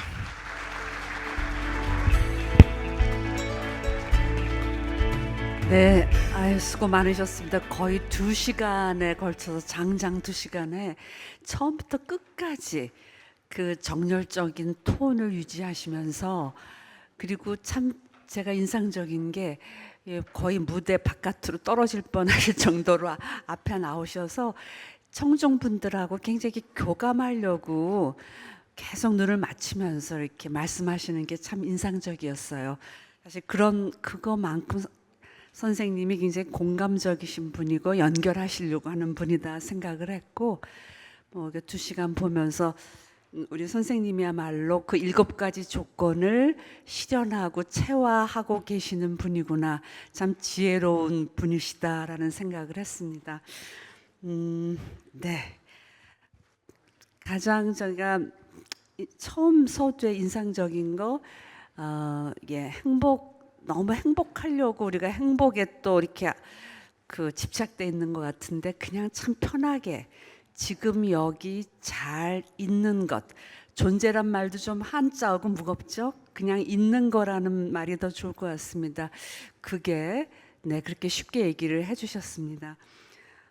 임상 경험에 또 늘 공부하시고 그거를 과학적으로 또 증거 기반을 마련하시고 그 모든 그 경험을 잘 통합하셔 갖고 저희한테 아주 쉽게 잘 전달해 주신 것 같습니다. 제가 느낀 게 있듯이 여기 계신 여러분도 느낀 것 여러 가지 지금 마음에 어떤 생각과 느낌이 남아 계실 텐데요. 저희가 시간이 5분 남았습니다. 5분 질문 받도록 하겠습니다. 코멘트도 좋고 또 선생님한테 질문하셔도 좋겠습니다. 잠깐 간단하게 자기소개 해주시고 말씀해 주세요. 충남대학교 병원에서 정신건강간호사 수련과정에 있는 정지수라고 합니다. 그 교수님을 제가 명상의학회랑 또 긍정심리 강점 전문가 과정 통해 가지고 익히 또 뵌 적이 있습니다. 그래서 지금 하시는 이 부분에 대해서 굉장히 흥미롭게 들었습니다. 근데 다른 질문인데요. 아까 말씀하신 책을 제가 밀레 서재에서 검색해 봤는데 그게 검색에 나오지 않아서 책을 제가 보기가 어려워서 혹시 그 부분 밀레 서재에는 검색이 안 되더라고요. 그래서 그 부분 해주시면은 제가 조금 더 저렴하게 책을 할 수 있을 것 같다는 말씀을 드리고 싶었습니다. 감사합니다. 계속 강의 들으시고 계속 정보를 얻고 싶으신 마음이신 것 같습니다. 또 다른 분 한 번 더 받아도 될 것 같습니다. 질문? 네. 이 공주병원에서 근무하고 있는 정용주라고 합니다. 제가 그 교수님 강의 나오신다고 그래서 책 아까 제가 미리 이렇게 사가지고 이렇게 좀 읽어봤고요. 그리고 뭐 있는 내용 읽다 보니 그 최근에 이 책 읽기 전에 제가 쇼펜하우어의 그 책을 좀 읽다 보니까 거기에 쇼펜하우어도 저기 행복에 대한 정의를 굉장히 많이 하셨고 그렇게 얘기하신 것들 중에 뭐 행복에 대한 부분들을 많이 전제하신 게 있는데 교수님 혹시 뭐 쇼펜하우어의 어떤 뭐 철학과 관련되어 있는 것들이 교수님의 어떤 강의의 제목이라든가 지금 행복한 한 7가지 조건을 하시는데 혹시 뭐 이렇게 도움 받으신 게 있으신지 궁금합니다. 네, 뭐 결론적으로 얘기하면 스탠스가 좀 다르죠. 근데 쇼펜하우어는 철학자잖아요. 철학자고 쇼펜하우어는 자기가 생각하는 것을 잘 만든 거죠. 그래서 자기가 살 수 있는 삶을 잘 만든 거고, 사실 저는 철학자도 아니죠. 저는 기본이 잘 못 사는 사람들이 어떤가를 보고 시작한 거거든요. 그러니까 저는 제가 생각한 거긴 하지만 사실은 제 생각으로 나온 건 전혀 아닙니다. 그러니까 쉽게 생각하면 약간 좀 재수없게 얘기하면 근거 기반이에요. 그러니까 사실 세상에 돌아가는 사람들을 봤더니 이렇더라는 거예요. 쇼펜하우어의 생각과는 저는 지금 보면 약간 스탠스가 다릅니다. 물론 비슷한 것도 있어요. 쇼펜하우어가 이제 하는 것들이 봤을 때, 근데 쇼펜하우어보다는 저는 조금 다른 것들이 있어요. 뭐 예를 들어서 영성이라든지 이런 거는 전혀 쇼펜하우어적인 것들이 아닌 것들이 많이 있죠. 그래서 전혀 스탠스는 다르고, 제가 또 철학자가 아니기 때문에 또 제가 무슨 세상은 이렇게 살아야 돼라고 주장하는 건 전혀 아닙니다. 저는 단순히 세상을 잘 못 사시는 분들의 이야기를 들어봤더니 모아봤더니 이렇더라. 그래서 그분들을 이렇게 바꿨더니 되게 좋아지시고 잘 지내시더라 라는 것들이에요. 그래서 쇼펜하우어처럼 머리가 좋거나 생각이 많거나 천재는 전혀 아니고, 그 대신 전 강점은 그래도 한 3만 명 정도의 사람을 만나고 한 40만 건 이상의 면담을 한 결과물이다 라고 해서 약간 철학과 어떻게 보면 사이언스의 좀 대비다 이렇게 말씀드릴 수 있을 것 같습니다. 제 생각은 아니다. 그러나 제가 정리한 것뿐이다 이렇게 말씀드릴 수 있을 것 같습니다. 네, 맞습니다. 의학은 과학인데 굉장히 실용적인 과학이죠. 실제적인. 네, 사실 저는 최정호 선생님 때문에 잘못 발을 디뎌서 이 명상의학회라는 곳에서 지난 한 5, 6년간 소아청소년을 위한 마음챙김 프로그램 그 태스크포스 팀의 위원장을 맡았었는데요. 그러면서 저도 많은 걸 배우고 경험을 했습니다. 그래서 그 마인드풀니스 기반 이런 쪽에 접근을 좀 배우면서 저 자신도 조금 삶에 대해서 조금 더 이 드리븐 두잉 속에서 being 지금 여기에 있고자 하면서 조금 더 그 풍부한 그런 삶을 사는 그런 것을 좀 체험하고 있습니다. 잠깐 제 얘기 말씀을 드렸고요. 아마 이제 지혜 부분이 조금 어려우실 수도 있는데 제가 조금 부언을 하자면 우리가 할 수 있는 건 할 수 있는 용기를 주시고 이게 이제 신학자 누구죠? 유명한 신학자가 하신 얘기인데 할 수 없는 것은 평화롭게 이제 내버려 두는 그런 이제 마음을 달라고 하는데 무엇보다도 할 수 있는 것과 할 수 없는 것을 구분하는 지혜를 주소서. 이 말이 이게 아마 가장 지혜를 이해하는 데 도움이 될 거라고 생각합니다. 오늘 여러분 2시간 동안 좋은 시간 되셨을 거라고 저는 확신하고요. 오늘 이 강의를 통해서 여러분의 삶이 조금 더 웰빙 잘 지내실 수 있기를 바랍니다. 마치겠습니다. 고맙습니다. 네, 수용 변화, 연결, 강점, 지혜, 몸 영성이라고 한 이 본질을 통해서 모든 여러분들의 행복의 본질이 더 함께 깨닫는 뜻깊은 자리가 되길 바랍니다. 바쁘신 와중에도 참석해 주신 모든 분들께 감사드리고 다시 한번 긴 시간 함께 해주신 모든 분들께 감사드립니다. 이것으로 대국민 특강 진정한 행복의 7가지 조건을 모두 마치도록 하겠습니다. 감사합니다.